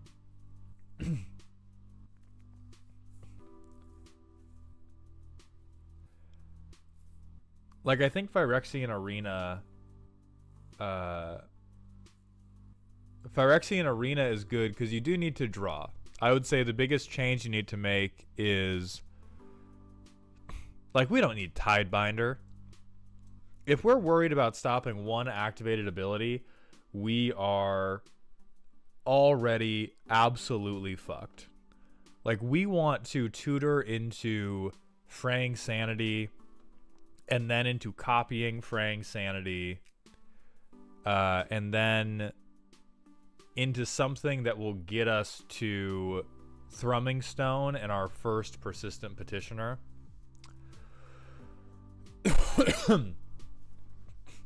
Elixir of Immortality is also a trauma response.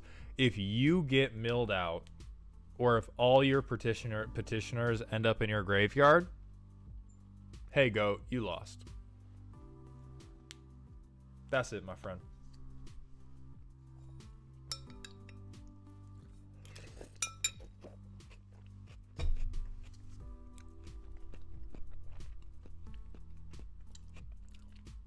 Or actually, maybe... Ooh, Echo of Aeons over Elixir. Oh, yeah. So, you know what? You can have an insurance policy. Here is a overall better insurance policy. I think Douthie Voidwalker and Cryptghast are... They're very good in Esper generally, but they're not doing what petitioners want to do. And so I would just get this, this is like frantic search moment. You need some stuff to you need to get to the cards you want, and the cards you want are Thrumming Stone and a persistent petitioner.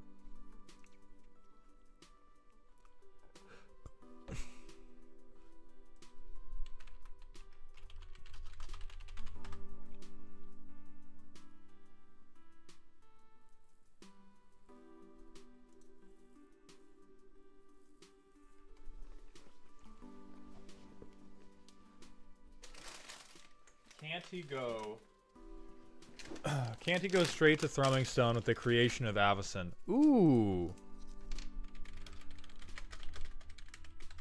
Ooh. There we go. This is how we do it. 7-cent card. Tutorable with Zur. Gets you Thrumming Stone. Lock it up. Bag it, tag it, put it in the deck. This is great. Thank you very much for that suggestion, Vagrim.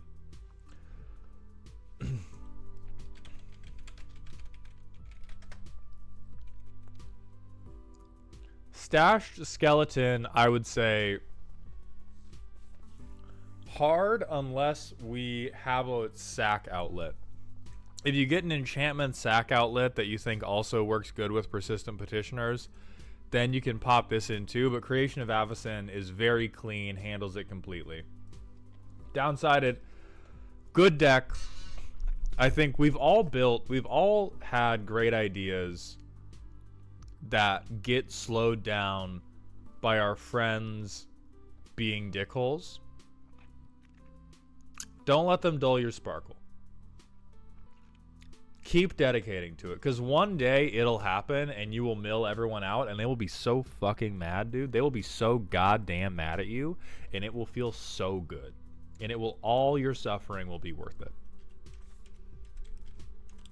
We're going to move on to Karma's deck, which is spooky. Deck cares about two things, money and theft, and boy howdy do I love stealing and do I love taking things. The Pirate's Life. That's some nice stuff you got there. Mind if I borrow it? So Edward Kenway, 5-mana Grixis. Treasure token for all of our tapped stuff. So immediately we need some vehicles.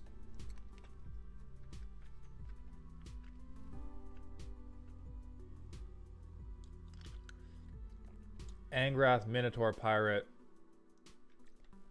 We have a 70% win rate with the deck as is across how many games downsided? Because that shit is crazy. Okay, Pirate Recursion. I question this, Karma. Oh, yeah, true. Wait, never mind.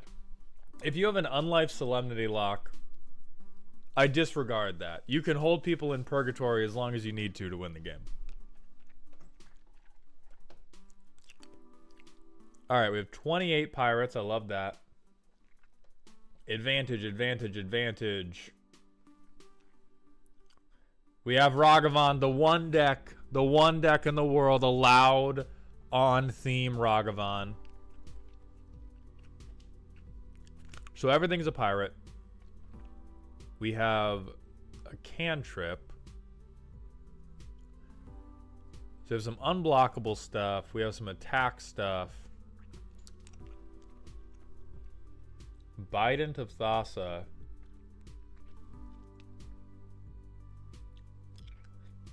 Okay, hear me out, dude. Karma? Hear me out, my sibling. Oh, nice. Dead Men Tell No Tales.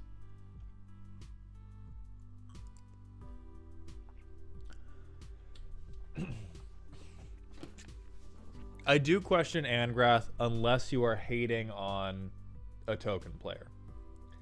And even if you are hating on a token player, I would still say,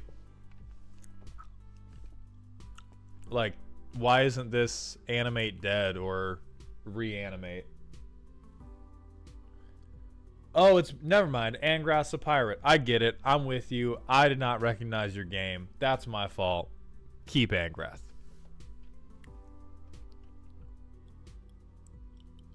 Docked ships.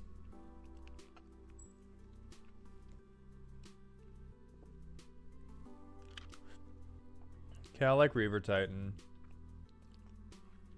The Schooner, baby. This shit's crazy. Make a treasure. Lands. Sharing is caring.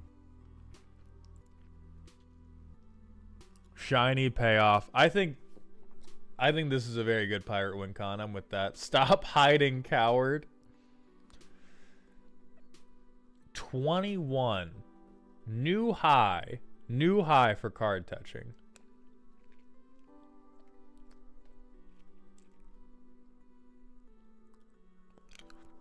So for touching cards, can we discard?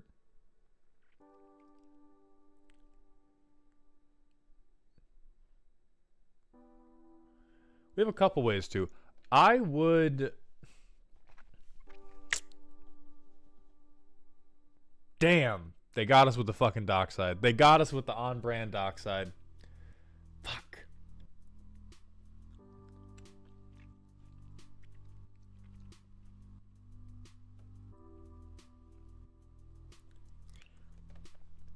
Zlaux, holy shit.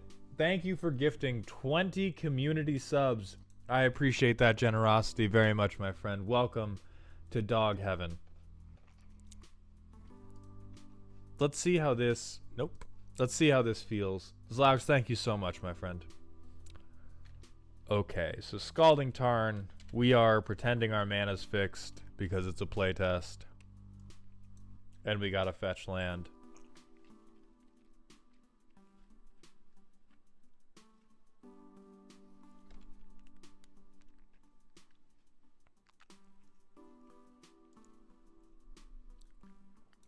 We can play this guy.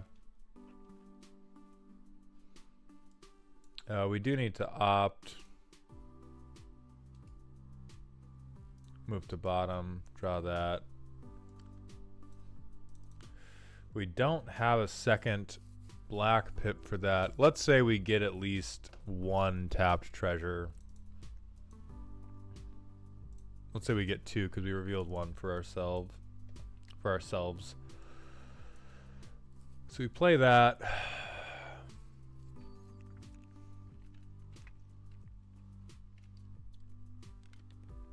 So we've got some good theft.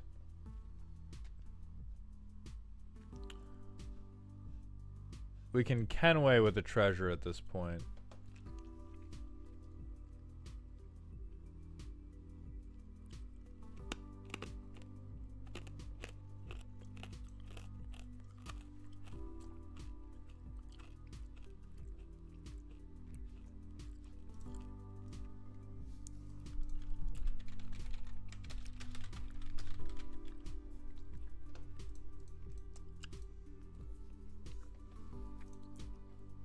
What I'm thinking is we want to swing out a lot with creatures that are okay at fighting, but not the best at fighting. We need some pirate banners.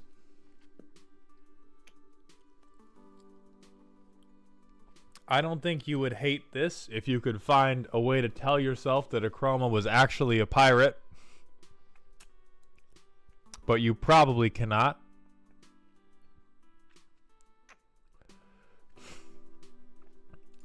I think Berserker's Onslaught would also solve a lot of your problems, or a lot of potential problems. And you have a lot of combat damage triggers. And so having double strike would not only double up your combat triggers, it would make you much scarier to block. Because it seems like the worst thing in the world for you right now is when people just block your pirates or your vehicles and then they just fall over and die. And it seems like that is not uncommon.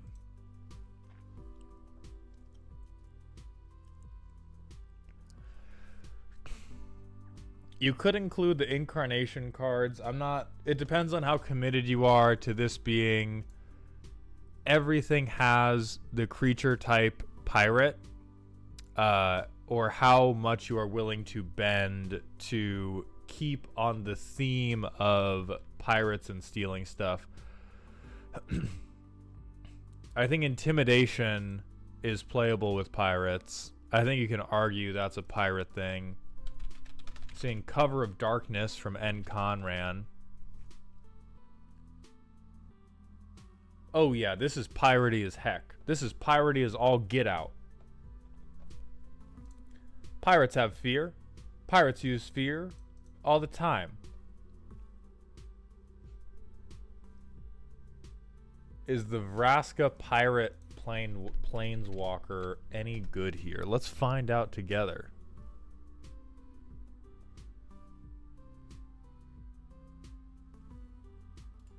It is mad okay. Oh, she green. Yeah, true. This one looks kind of piratey, but it's really bad. So don't do that.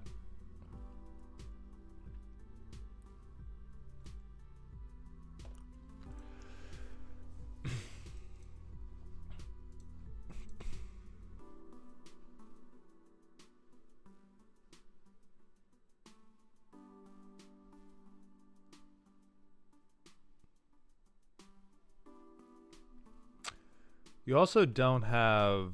You do not have very many vehicles, which can be okay, because it looks like we're much bigger on individual pirates having attack and damage triggers.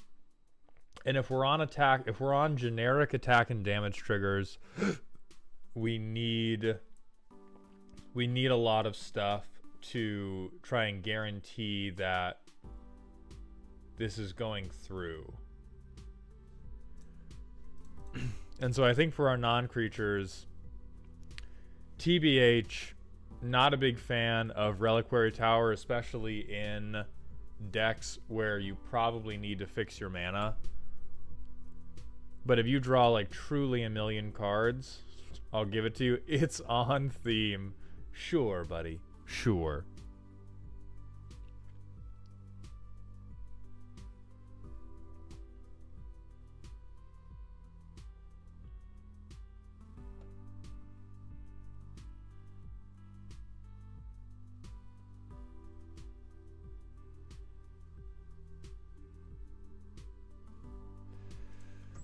Surprised to not see the Indomitable.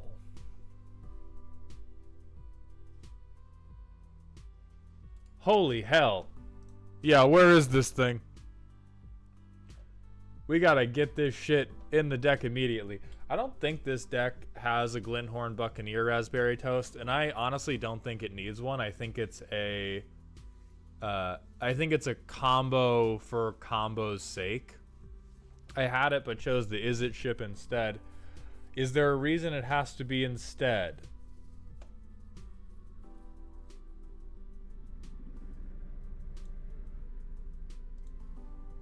Because, like, we got Lodestone Needle in here. You telling me with a straight face... You telling me with a straight face the Indomitable loses out to Lodestone Needle? Or to Tomb Robber. I realize it's a pirate, but we're not debating between having the theme and not having the theme. We're debating having the theme or having the theme, but better.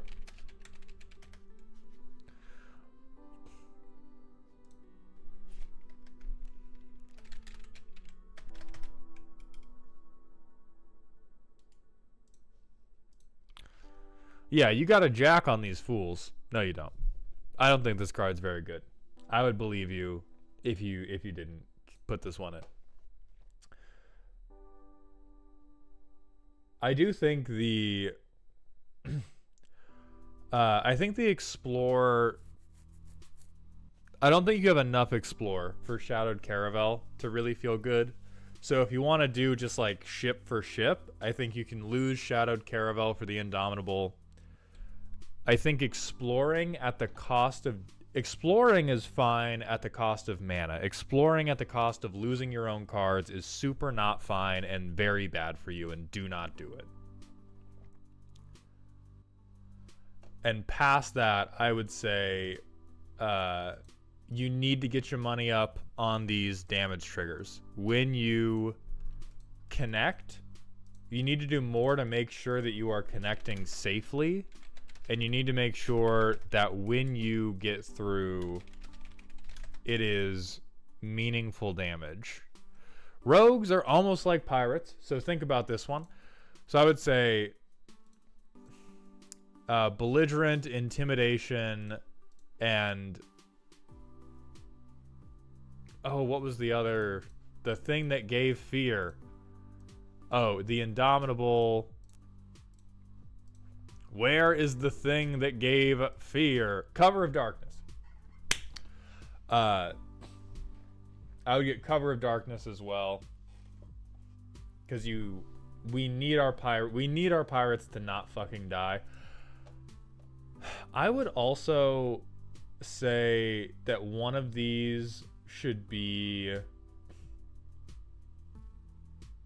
mass recursion.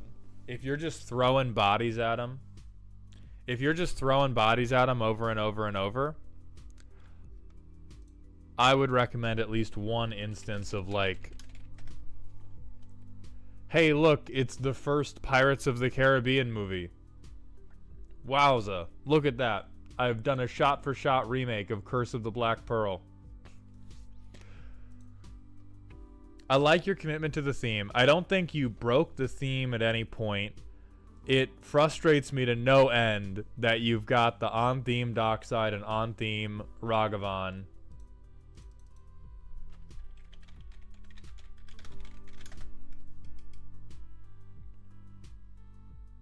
Oh, true, yeah. Patriarch's bidding instead.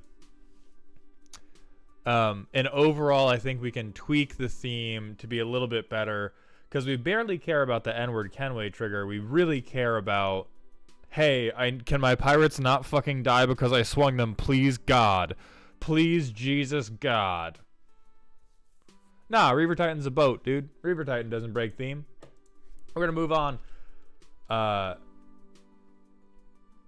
We've done I'm Weak UC's deck, so we're going to move on to Britbread's deck, which is spooky.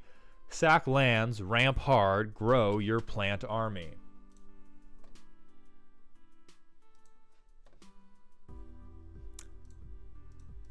Hold on, last look for boating steamboat seems cool.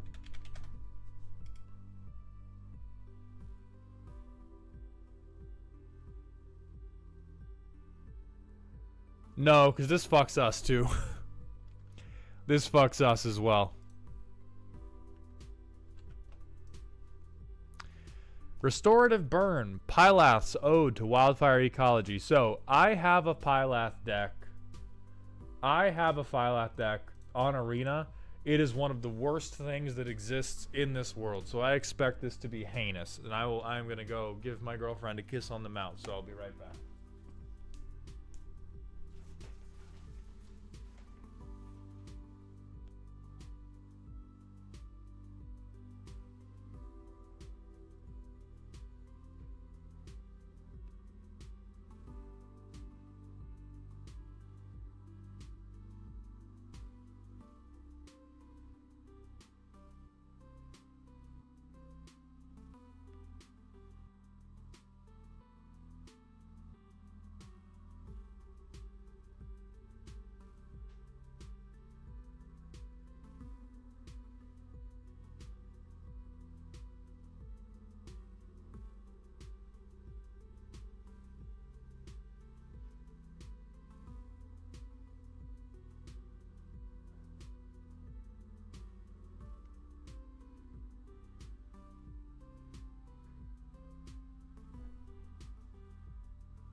I'm back, Brittany. We're putting your ass in the ground. I swear to God. 101 cards, you goddamn cheater. We got you. Call the police. Bean? Mods? Throw this woman in jail. Goddamn. 101. This is why you have 39 lands. Cheating ass. Life from the fucking... Okay. You're gonna dredge? Sure. Deals damage to creature equal to the number of lands you control. Sure. At least you won't win the game. At least you won't win the game with it. What happens when a plant ecologist gets into Magic the Gathering instead of weird little guys? We have Phylath, our big bad elemental daddy. Is that what the plant ecologists are into? Are you the shape of water of your plant ecology department? In this ecosystem, like many in our real world, relies on regular wildfires to keep it functioning in a healthy manner, so a main part of the game plan is sacking lands for value or to fetch more lands. Those great lands in our graveyard bounce back surprisingly quickly. I've left out several staple landfall cards while keeping weaker alternatives to keep the deck highly on theme. For example, Scute Swarm, which is highly reminiscent of the spread of an invasive insect population, rather than anything particularly healthy for an ecosystem. Besides, it's not the power level I'm looking to play at. Cards with plants, land sacrifice, and fire motifs are prioritized. Whenever possible, I go with a more flavorful art for a card. My rule of thumb regarding strong, expensive cards and flavor-driven decks is to only include them if they synergize directly with my game plan and stick to the overall theme. Hence, Life from the Loam. The life of a fire-germinated seed bank growing from loamy soil, and Red and 6, a dryad with a forest fire in her chest. I mean, come on. How do you get more flavorful than that? I hate that this is so real of you. I hate.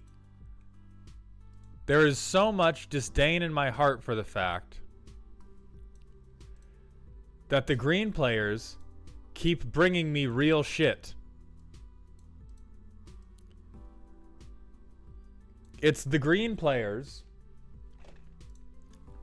who have brought me the 29 land functional curve deck. It's the green players who have left out Scute Swarm. Never mind. Fucking...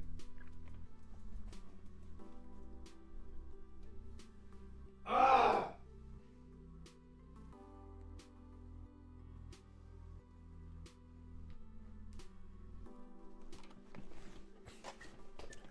I don't give a shit how on theme this is. As far as I'm concerned, the theme of this deck is cards I play before I go to hell.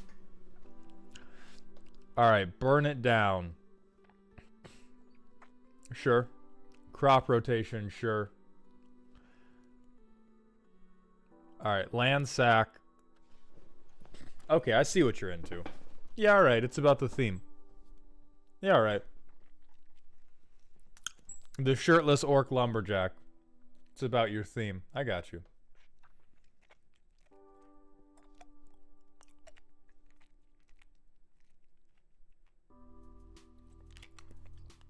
Card draw 13. So responsible. Goddamn. So responsible. Fucking harmonize.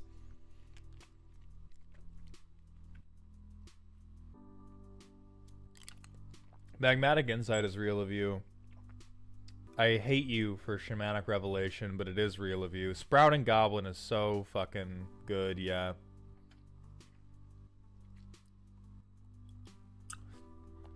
I will give you, yep, I will unfortunately give you Tireless Tracker as well.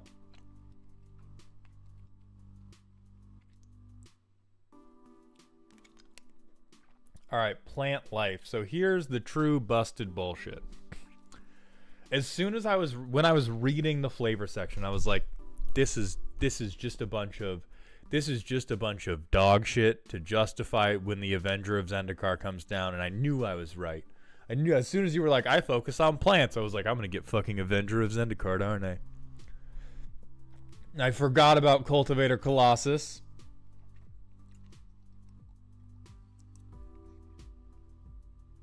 Yeah, I mean, I can't really argue against the Nissa.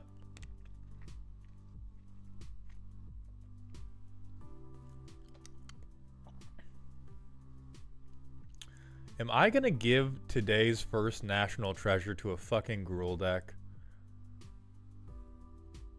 All lands are basic. What are you doing with this?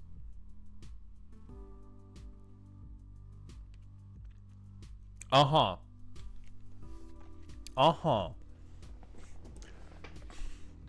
I wonder what you might be fetching by making all of your lands basic.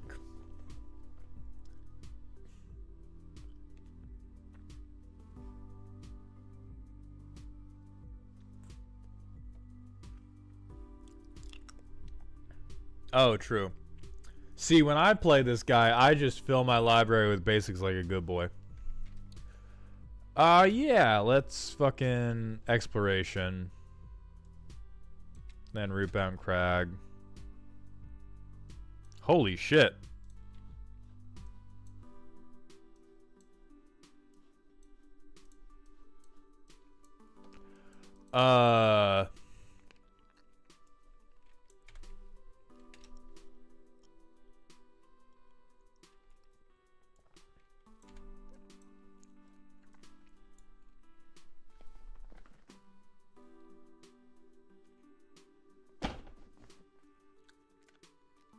Bitch, what?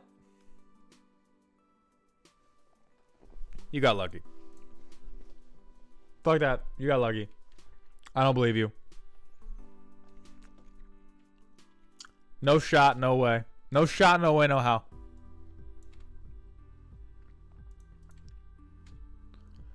Hey, when I tell you no shot, no way, no how. Boom, no hits. Fair magic. That's what I'm talking about right there. That's what the fuck I am talking about right there. Bushwhack. Get a mountain.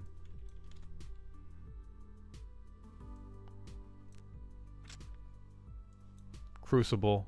I have no lands in here, right? Yeah, I don't.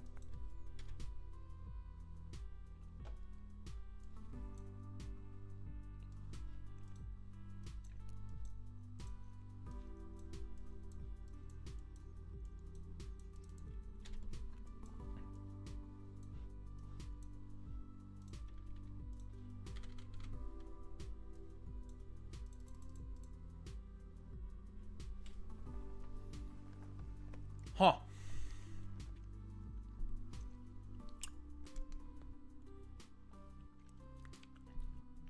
Huh. Okay. No. See, it's fine. Because somebody's going to board wipe. Somebody's playing Magic responsibly. They're going to board wipe. 1, 2, 3, 4, 5, 6, 7, 8.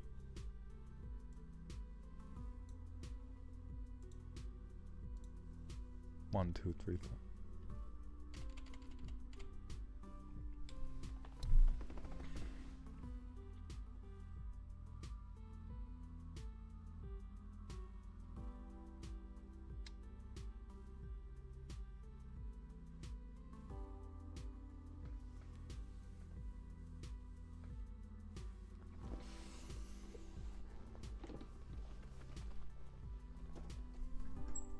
I'm fine. I'm fine right now. All luck. Hold on. Let's show some high skill gaming.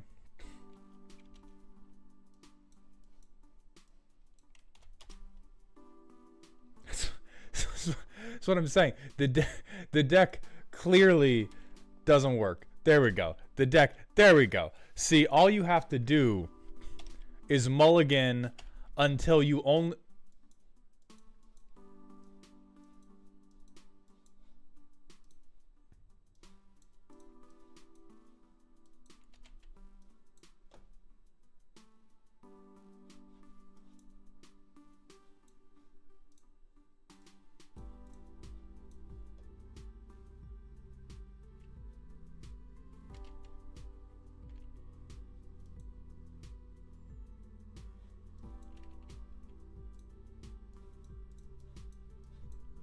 Fuck this shit.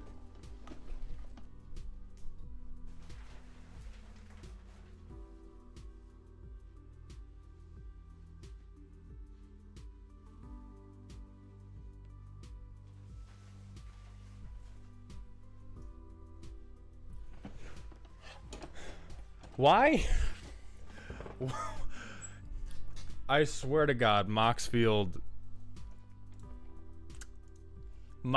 gives it to these goddamn Gruul players just to see me angry, just to see me fucking mad. Okay, Brittany. It's fantastic. I fucking said it, all right? It's good. It's good. Okay, I said it. From a... Alright. So based on the playtesting, remarkably consistent. Even a hand that I probably would not have kept in a real game, we ended up on commander 1 turn behind curve, which is never where we want to be, but after 2 playtests where we were so far ahead of the curve, the doctor would have just diagnosed us with some sort of, I don't know, dick exponentiality disease. That's pretty hot. I think Laughing Kraken makes a good point. 6 is fundamentally broken. 6 could replace a 4-drop or higher. I would say 6 could replace Chandra's Ignition. I personally, with the types of playtests I was seeing, I think it's rare that you want... I think the situations in which Chandra's Ignition really feels good is pretty rare. The situations in which it does feel good are... You have a plant that is bigger than Phylath, and you have other plants of equal size such that this is a one-sided board wipe. And I think rather than wanting to spend 5 mana on Chandra's Ignition, you just want to beat people to death with Phylath.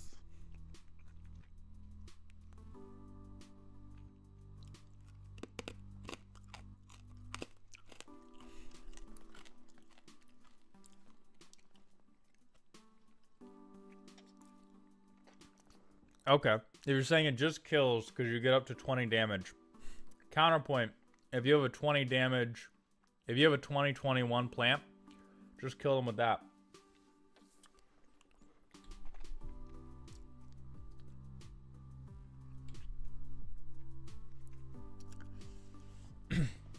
Like if you are, from a tactical perspective, as somebody who plays Phylath a fair bit, if you are stacking enough of your counters onto Bean, we're activating a trap card right now. Stop defending the legitimate usage of the card. To use Chandra's Ignition as a kill switch means we are stacking most, if not all, of our counters onto one plant. And that, I believe, is a poor tactical decision. If our counters are spread out enough to not blow us out when we Chandra's Ignition, the Chandra's Ignition is not going to be lethal because we're not doing a lot of... we don't have damage doublers. I would also question Lightning Bolt, specifically with respect to 6. If you really want to argue for Chandra's Ignition as a way out, then I would say definitely, like, anything that you can kill with 3 damage, just kill people with hammers. Personally. Versus having access to... Oh, so this is a reverse trauma response. This is a praise kink response, where you get... One time, you were God's favorite Magic player because Chandra's Ignition really came through for you. Then let me appeal to you in this avenue. Chandra's Ignition is good, but in the context of how the rest of your deck is set up, it's very narrow for it to be really good. 6 is really good every time you play them. Now, I have a number of pet cards in all of my decks, so if you want a pet card because the one time you got to win with it, it was amazing, hey, keep it going. But cut Lightning Bolt for 6. I realize it's for the theme, but 6 is also, he's a fucking tree folk. 6 is on theme as well.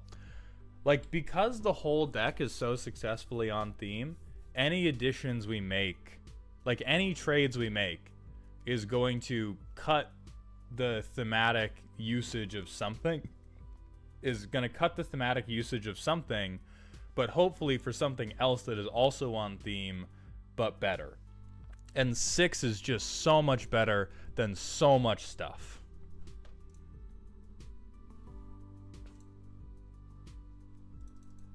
They want you to look at the deck, not improve it. I am going to direct you to the section on the Google form where you can say yes or no. Do you want me to suggest improvements? And they said yes.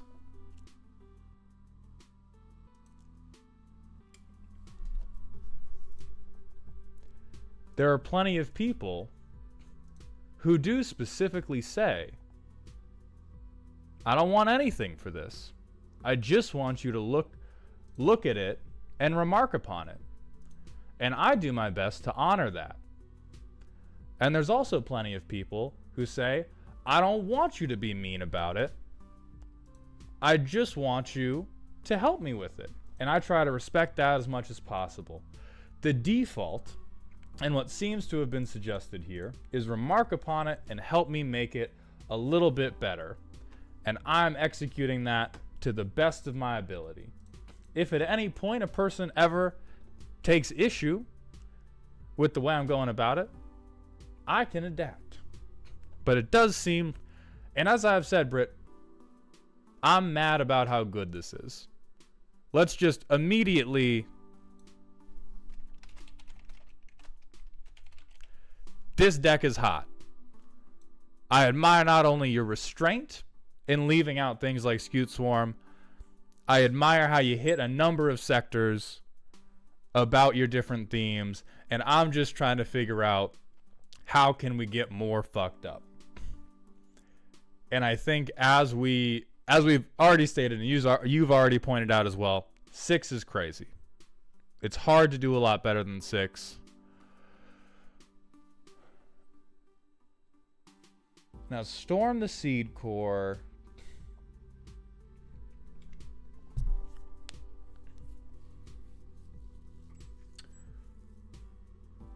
My only question here is it 4 mana. This is 4 mana. We want to overrun. Is there anything else we can do at 4 mana or even near 4 mana? Yeah, to get you trample. That is plant related. Britt, can you boots on the ground tell me how often is how quickly do people shoot Phylath in the chest? Is their landfall effect a meaningful giver of these counters, or is it not? I think Kodama of the West Tree, I get counter to fair. Yeah, counter spells make sense. I'm more asking about like if Phylath makes it to field, do they stick?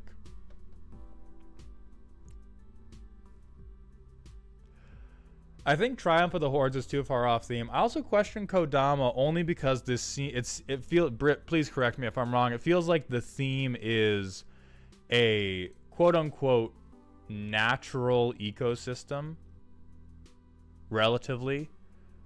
Now we do have Ren and 6. So Britt, how do you feel Kodama of the West Tree does in terms of part of the ecosystem?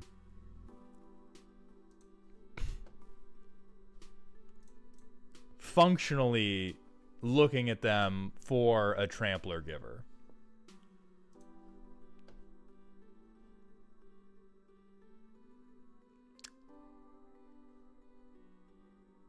Don't hate it. I can work with that.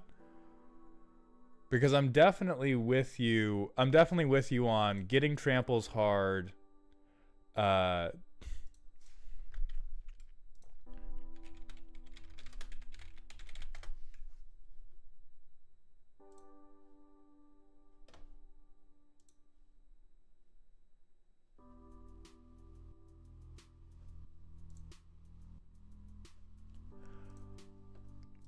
Getting tramples hard. You are command zone modifying your creatures, and command zone modifying your creatures.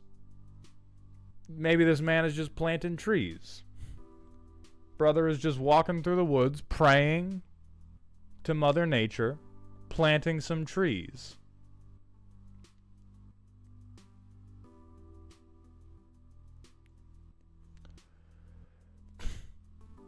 Like I think it's at least as on theme as Ren and 6, because like Ren and 6 we're moving, and like Nissa Vital Force we're moving beyond the realm of this has to be a naturally occurring part of the ecology. I think Kodama the West Tree is certainly related to the ecology since it's your tree spirit. And I think it would be vital to your overrun strat. if you want to look for like 1-to-1 swaps, I think it's probably better than Fires of Yavimaya, because unless you're getting a truly incredible number of landfall triggers in one turn, the giving everything haste is probably not too crazy for you.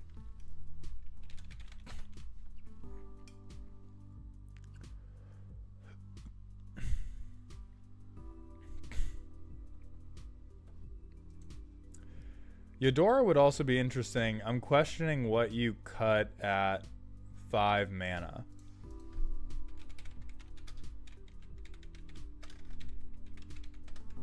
Vengeful Regrowth.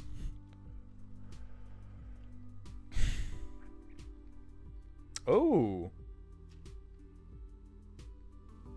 I would think about this.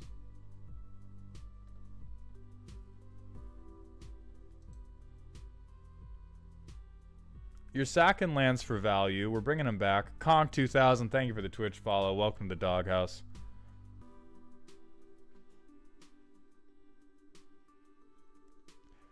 I'll leave this up to you based on how many actual...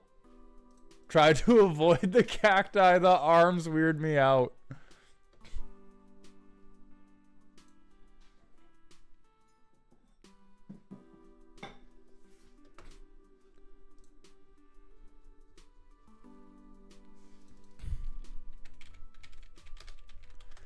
We can have Plant Daddy, but we can't have the cacti people because the arms are too freaky.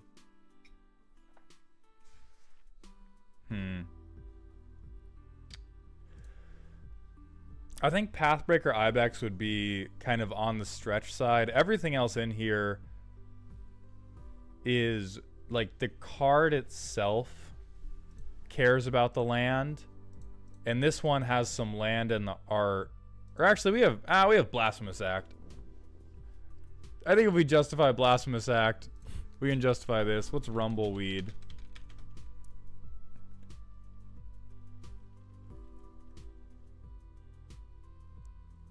Okay, are the cacti arms still a deal breaker? It even says it's a 1 ecosystem army. Look at the flavor text, Brett.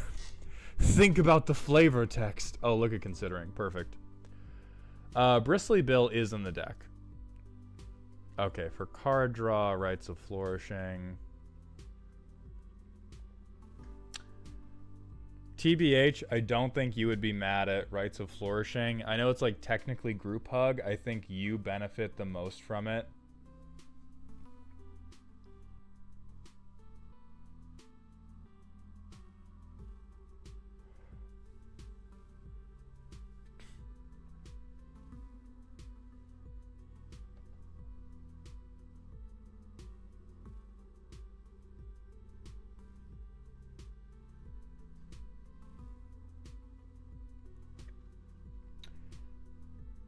I do think you want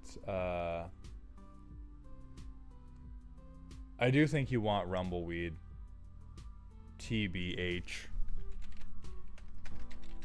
Because your deck seems highly consistent. You may also want Brawn, but it depends on your ability to get Brawn into the graveyard. Your draw...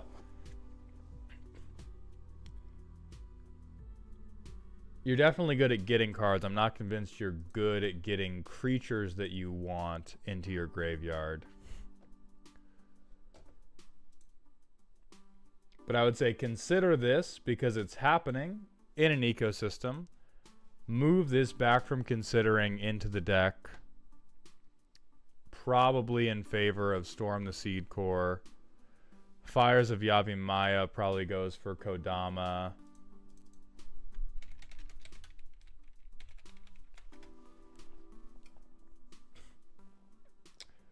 I don't really think this is like plant ecosystem. It just has some grass in the art.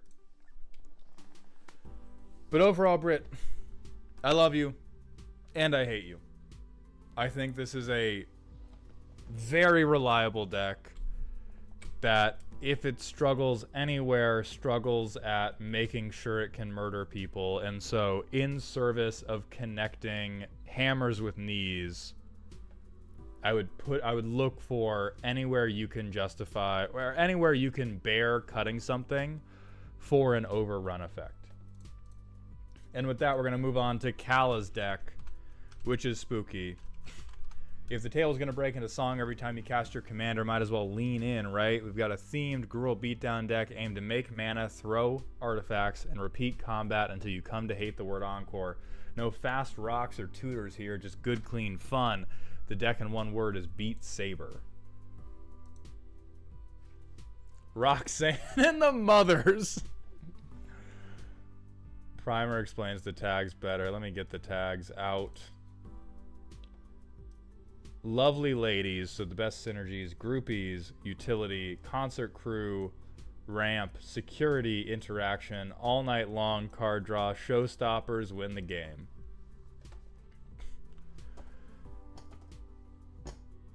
Alright, so let's break this deck down with the priority test. What are the deck's stated priorities, and then where does it actually situate its cards? In the primer, make mana, throw artifacts, repeat combat. Priority number 1, make mana. That is, hey, box ticked. Throw rocks. What do our groupies do? So these benefit off having creatures, these benefit off combats.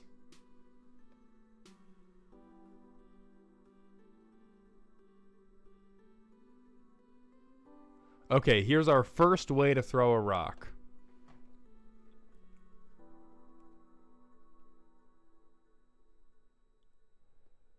Here's our second way to throw a rock. Our third way.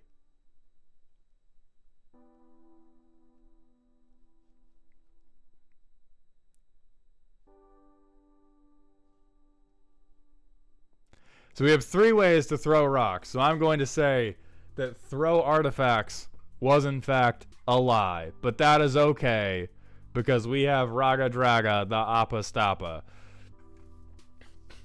It looks like we're very good at making mana. It looks like we're decent at getting cards. It looks like our priorities are make mana, punch people in the face, which is 2 out of the 3. And yeah, Roxanne's rocks do auto throw. So command zone rocks count for quite a bit. And then you said extra combats. Aggravated Assault, Anzrag, Beastmaster would make me very tired of combats. Hellkite Charger, and I did see Carlax. We have 4 ways. We have 4 ways to repeat our combats. I would argue that is a little bit light in terms of making sure we're going to see one of them.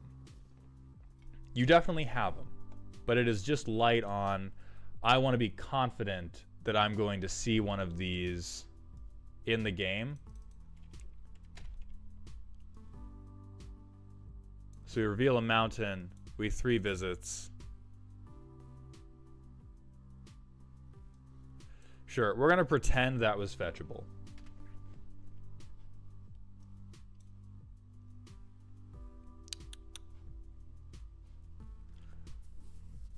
So we'll play Lannery Storm. Well, hey, we'll pretend. We will pretend that we are able to get a treasure from her. Roxanne, boom, we get a meteorite.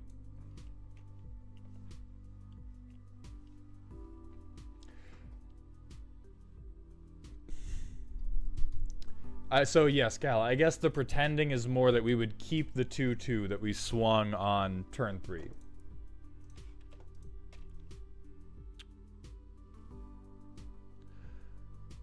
So here,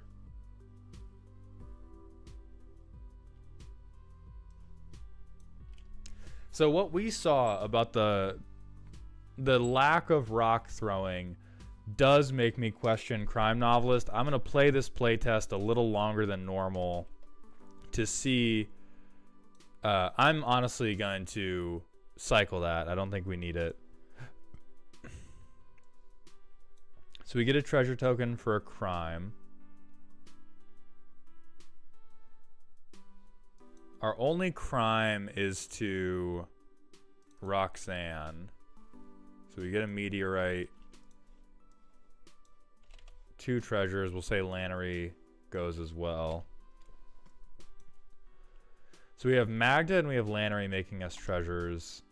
But if we don't have those... Okay, Facebreaker.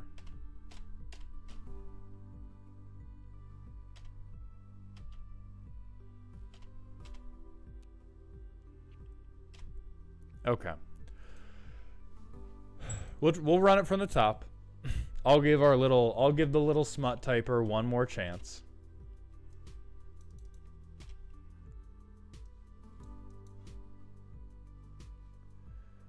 We can cycle that and get a mountain.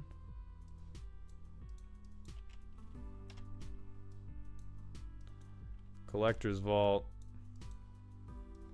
Let's Street Urchin, and then let's tap this and get a treasure going. Let's discard Lightning Bolt.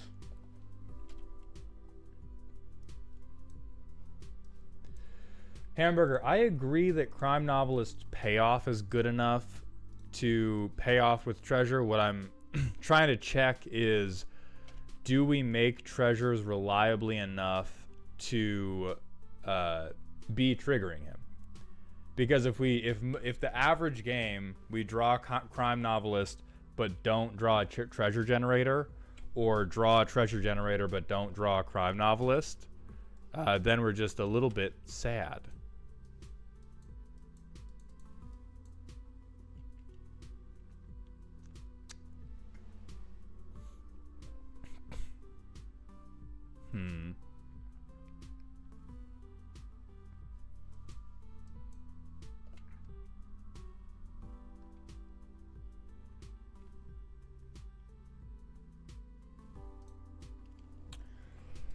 I mean, you have Collector's Vault here, so you're definitely making a treasure. I guess what I'm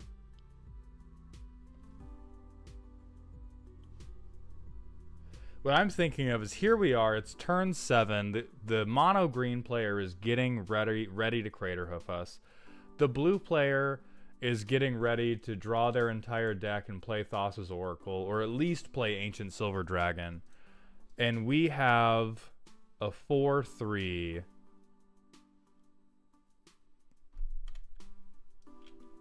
We have a 4/3 that does its best.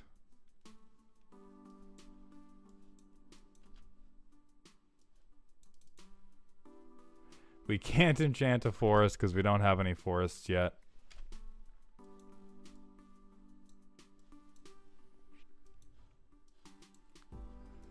So we can play this. We have a meteorite. So we're playing her a turn behind curve.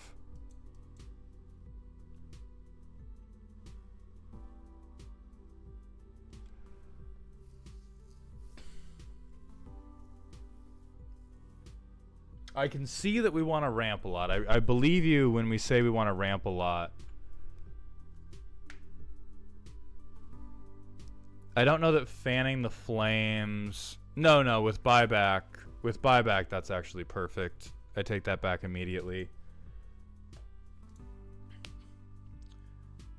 But it seems like the ways we are translating that to damage is a little disjointed. It did not feel to me like we were really reliably getting to this place of, okay, bitches, it's extra combat time. And I think the way we most likely fix that is to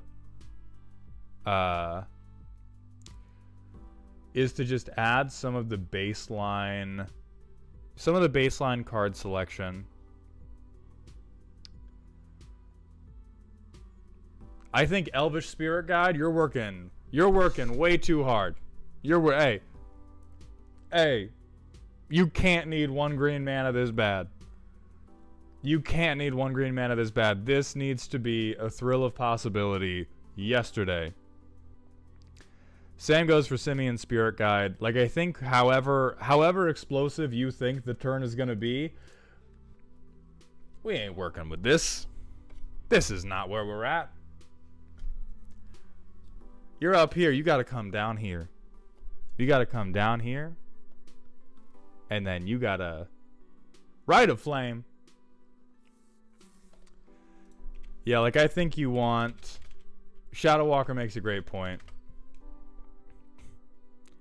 You want Demand Answers, so you can sack a rock. You want Thrill of Possibility, so you can discard something you're not ready to have yet for something else you want more later. I think your interaction is already pretty light, but honestly, Lightning Bolt is barely better than your commander's ETB effect, so I do not think Lightning Bolt is keepable.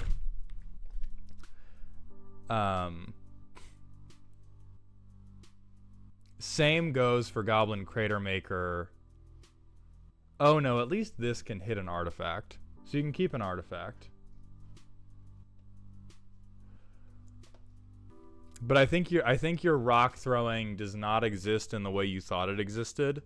And so I would just get rid of it entirely and cut the rock throwing for more combats, more card draw.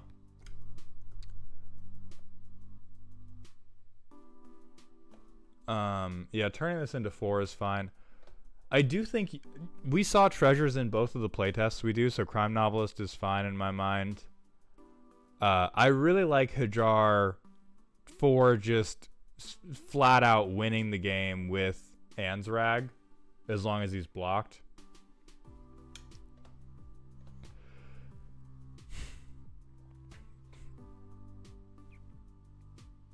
I would agree that Combat Celebrant does work here, and I don't think you accidentally go infinite in any way with Combat Celebrant, so I wouldn't be afraid of including him.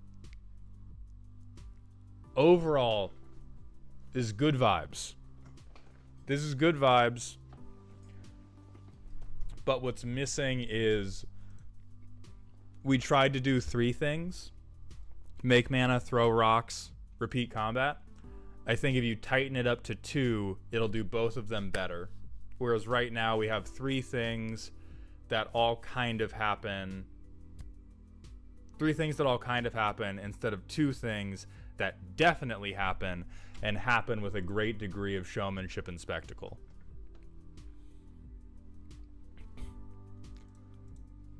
And so I'll say, oh my god, it's functional. Because you did it. Cal, this deck works. This deck for sure works, but I would pick 2 of the 3 instead of all 3 and focus on those. We're going to move on to like Krispy Kreme's spooky and scary deck. Make infinite tokens and draw into Concordant Crossroads and Coat of Arms to overwhelm the board and punch people for 1 billion damage each. In addition, ETBs and death triggers, while not win cons, are in there to troll players and control the board a bit. Holy shit. If there is a Grave Pact in here to troll the board a little bit, I am going to email this person's mother. Farmer Cotton's Fabulous Potluck Dinner Extravaganza. So if we shit mana, we then shit halflings, and we then shit pies.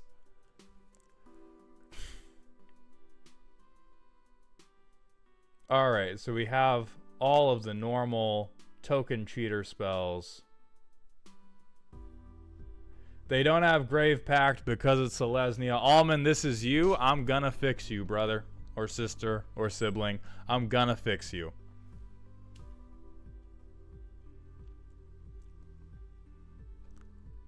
Hey, why on earth do you have Shaman of the Forgotten Ways in here? You tell me right now what people's life totals are gonna get set to.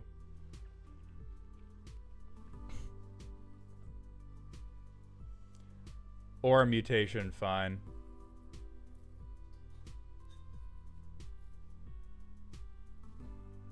Hobbit Sting, sure.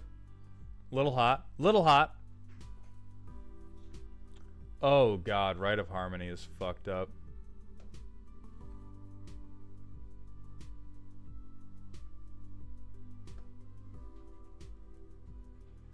City of Solitude. Oh, did somebody interact with the cheater bullshit you were doing? Cathar's Crusade fucking just handles the game for you.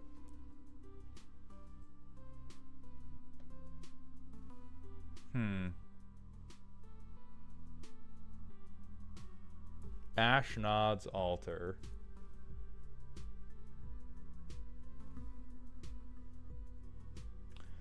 So if you cast him... They're all untagged. Yeah, Eldrazi Monument makes an unfortunate amount of sense.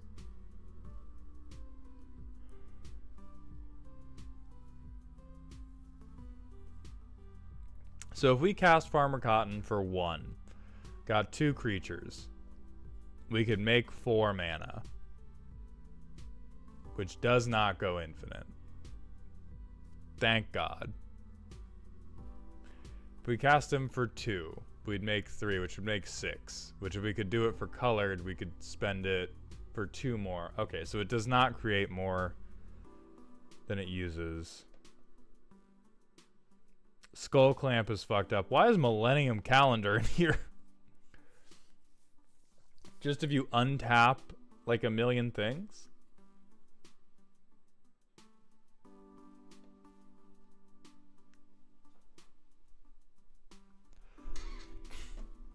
Surely this is a meme. Surely the umbilicus... Oh, no, it's not. You want to bounce your commander to just replay him for X equals 5 over and over. Fuck you, you've done it again.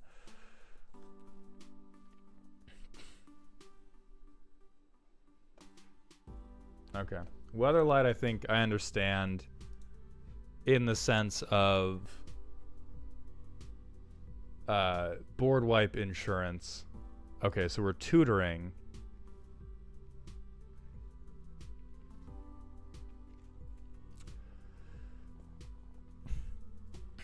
We have a lot of, yeah, Jordan, we have a lot of disgusting shit to not have a token doubler.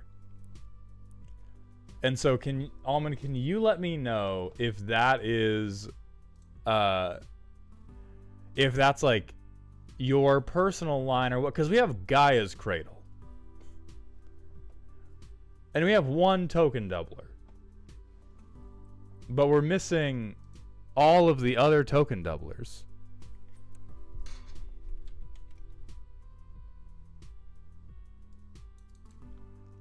Okay, turn 2, turn 3. We control none. Control none. Unbound Flourishing.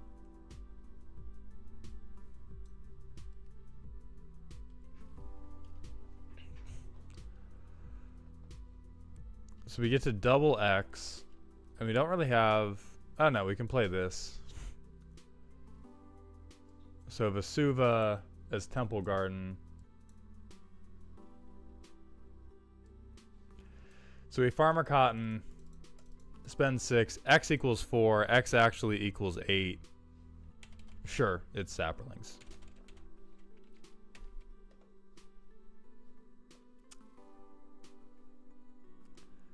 So now we have... Okay, so we can convoke... So float the mana, convoke, overtap everything to blow up the non-tokens. So we pay no mana for this, but we have 7 tapped tokens and 2 floating mana.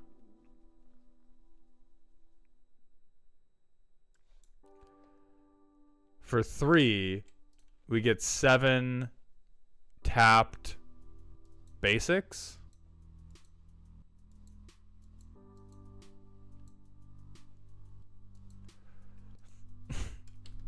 So this to me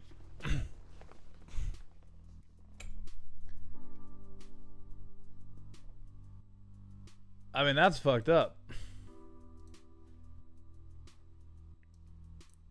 Now we can draw damn near infinite cards. So we have, so starting at 4.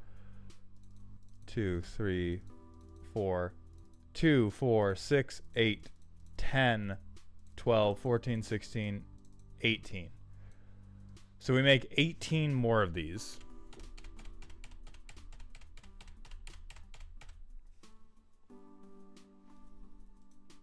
Next turn.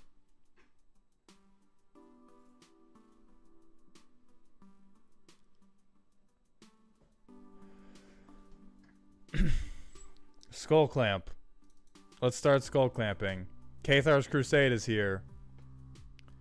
Kill Farmer Cotton. Recast Farmer Cotton for any amount of mana. We win at Magic.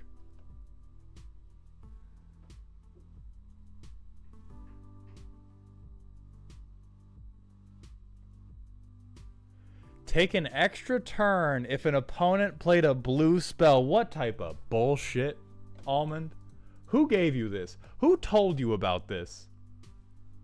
Who told you about Seed Time? This shit is not right. Okay, so we Altar of the Brood. We make them mill. We Moonsliver Key. We crack the Moonsliver Key and bounce the forest. Do we have Soul Ring? We shouldn't, but we do. The forest. Probably Wayfarer. Yeah, we have Mox Opal for all the foods we're gonna make. So 5. So for 3 or for 4.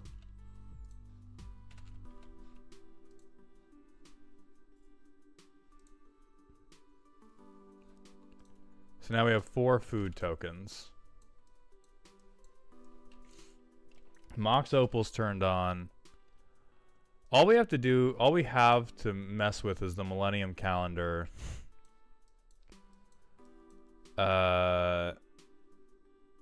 We could swing out, but they probably just die.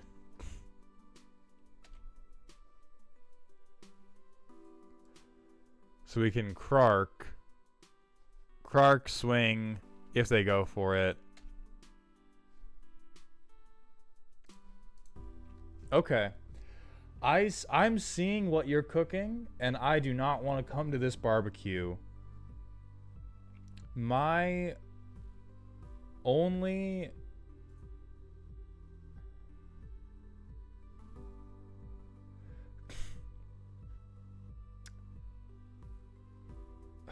My current gripe with the potluck is only that I am fully convinced you will make a lot of mana, and I'm fully convinced you will make a lot of 1/1s, and I am not fully convinced that will turn into damage. The things that turn it into you playing Magic the Gathering, like initially this seems like a Minecraft creative mode deck or like a PowerPoint deck where boy howdy do you like making tokens, and you are playing token making the game and not Magic the Gathering with a token making deck. I think Altar of the Brood I like as a backup win con in case you can't swing through. Cathar's Crusade is well and truly holding this deck together with duct tape, because if we draw Cathar's Crusade, we're just so back. If we draw Cathar's Crusade, we made it. If we don't draw Cathar's Crusade, we have a ton of 1/1s in a dream. And so your options for overcoming that are Halo Fountain.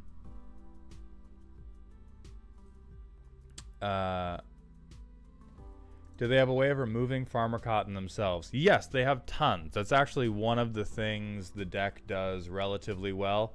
They can sacrifice it to an altar. They have Cloudstone Curio to bounce it. They have another bounce that I saw. They have Umbilicus.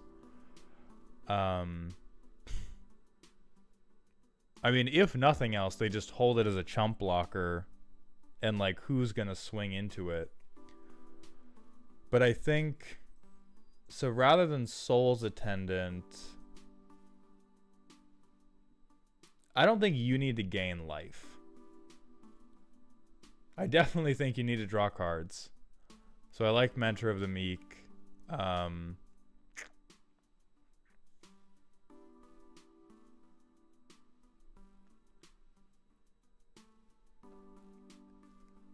But I think you ramp too much to not consistently have a thing to do with the stuff you make.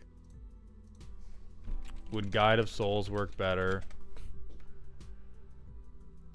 Yeah, Guide of Souls, even if we don't move away from life gain, Guide of Souls is just Soul's Attendant but better.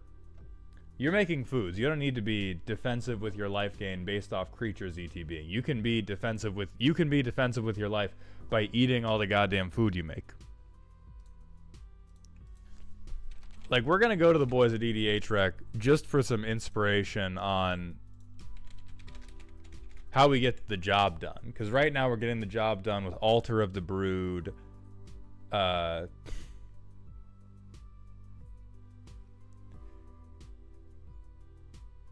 Yeah, Ocelot Pride. God, Ocelot Pride would be truly fucked up in this deck. Because we need to do Overrun. And if we're going to do Overrun...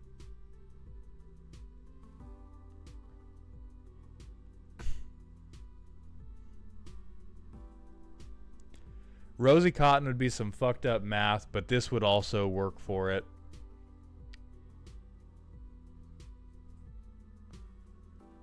Or Knight of Sweet's Revenge. This would honestly be so sick for you. This would let you use mana that you made from previous Farmer Cotton things on top of your Convoke stuff, and it would give you an out. Like it would give you a way to turn all that food and all those creatures into damage short of having 1,000,000. And I think like I'm going to kill you with 1,000,000,000 1/1s each is a bit funny and also takes a truly horrendously long time.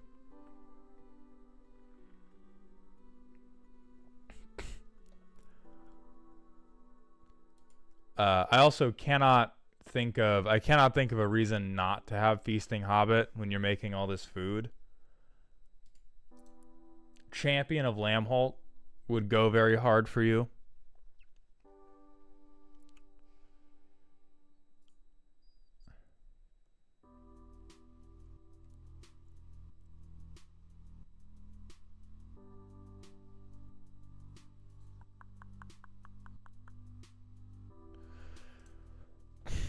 And then it doesn't look like we are so hard on our synergy that we are necessarily excluding cards.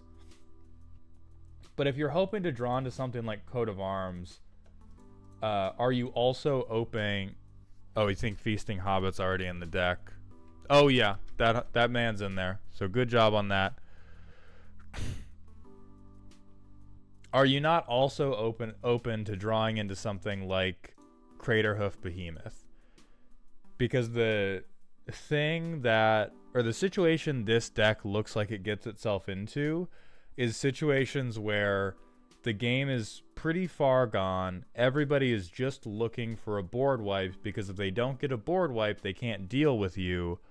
But you also can't win because everything you control is a 1/1, and you are just like desperately searching for either Altar of the Brood or Anointed or Cathar's Crusade or Coat of Arms. I hate Craterhoof Behemoth. Shit should stay in 2017. Fair enough. That's boring though. I would argue this is more boring.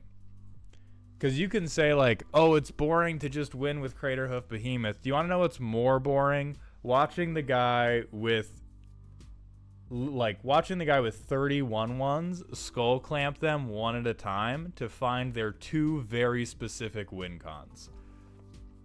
I would argue it is more offensive to watch somebody sacrifice creatures one at a time until they find Coat of Arms, which this is just Craterhoof for you.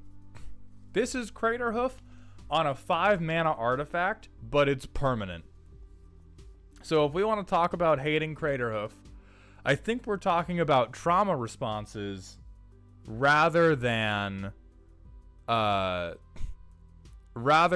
actually speaking about mechanics we're opposed to using in the deck, because both Craterhoof, Coat of Arms is more fair because any other typal deck just lulls in response. We are going to put you in therapy. Like, if that's what you need to believe, okay.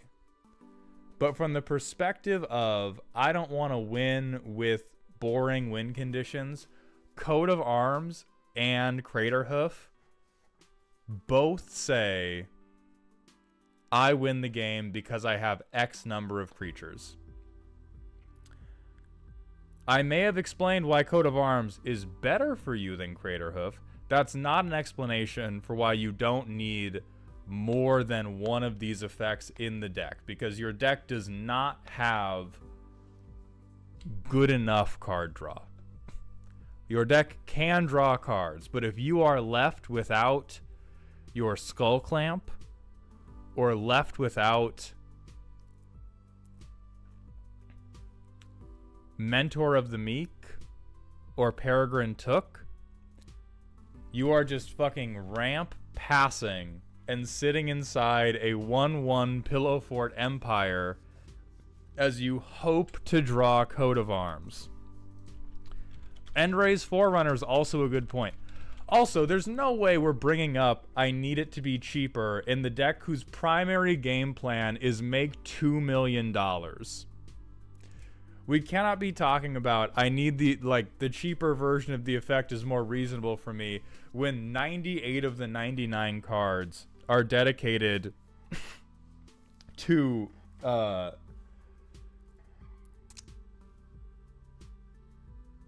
just farting out mana. Your win rate is meaningless. It is impressive, and you can hold it with pride in your heart. Win rates are so far dependent on your personal play group and your ability to gaslight them, far more than they are about what your deck actually does. And so if we're talking about the things like,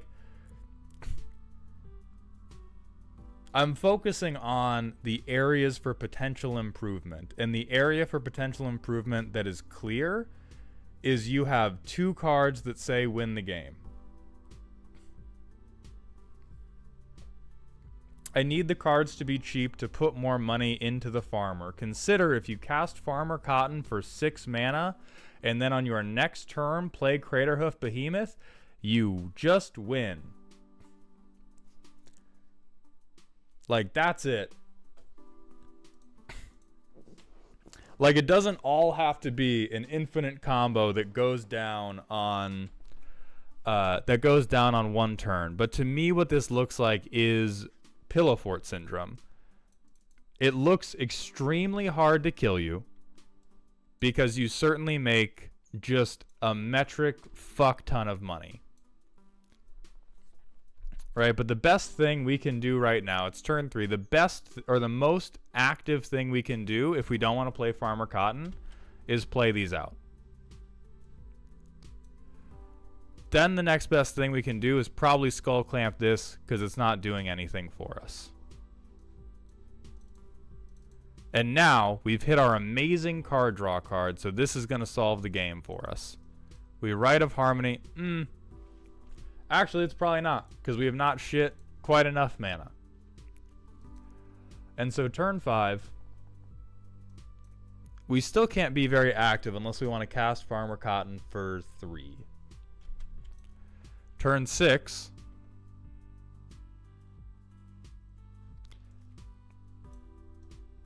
we win because we drew an overrun effect. So we play this, pass,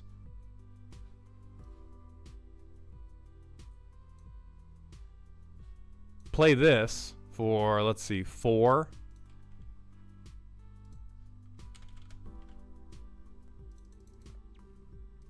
So she has 4 counters. If somebody removes the commander, it doesn't matter. All that matters at this point is, do we get board wiped? And then we can Mirari's Wake to make these base 2/2s, but it's turn 8. We're going to swing with a 6/6 that's giving everything else +4/+4. So we have 5 6/6s. And so now we have a very threatening board state. But if we didn't draw into something that buffs our entire board, we're waiting for 8 million years. And you can turtle for 8 million years. I am advocating for ways to make the deck more interesting. You may say, I don't like Craterhoof. The Craterhoof is coming from inside the house. And so if you don't want to do it because you have a personal vendetta, I have those too. So that's fine. However, I will not allow there to be any argument that the way you are currently winning is on principle any different than those two. Or that the way you are currently winning does not also require you to shit mana in the same way it would for you to resolve Craterhoof. This is also, I will admit my personal bias, this is my least favorite type of deck in the entire world. I think you have done it well, which should be a testament to why it is so goddamn frustrating to me. But overall, this looks like a deck that hides behind 1/1s until it is ready to kick you in the head so incredibly hard.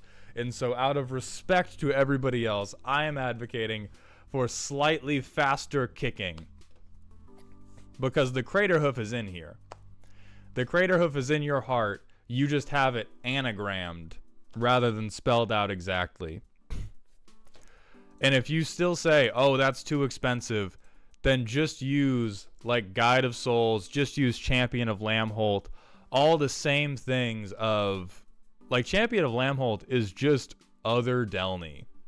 And you need these effects to turn the deck into lethal to win in a reasonable time frame.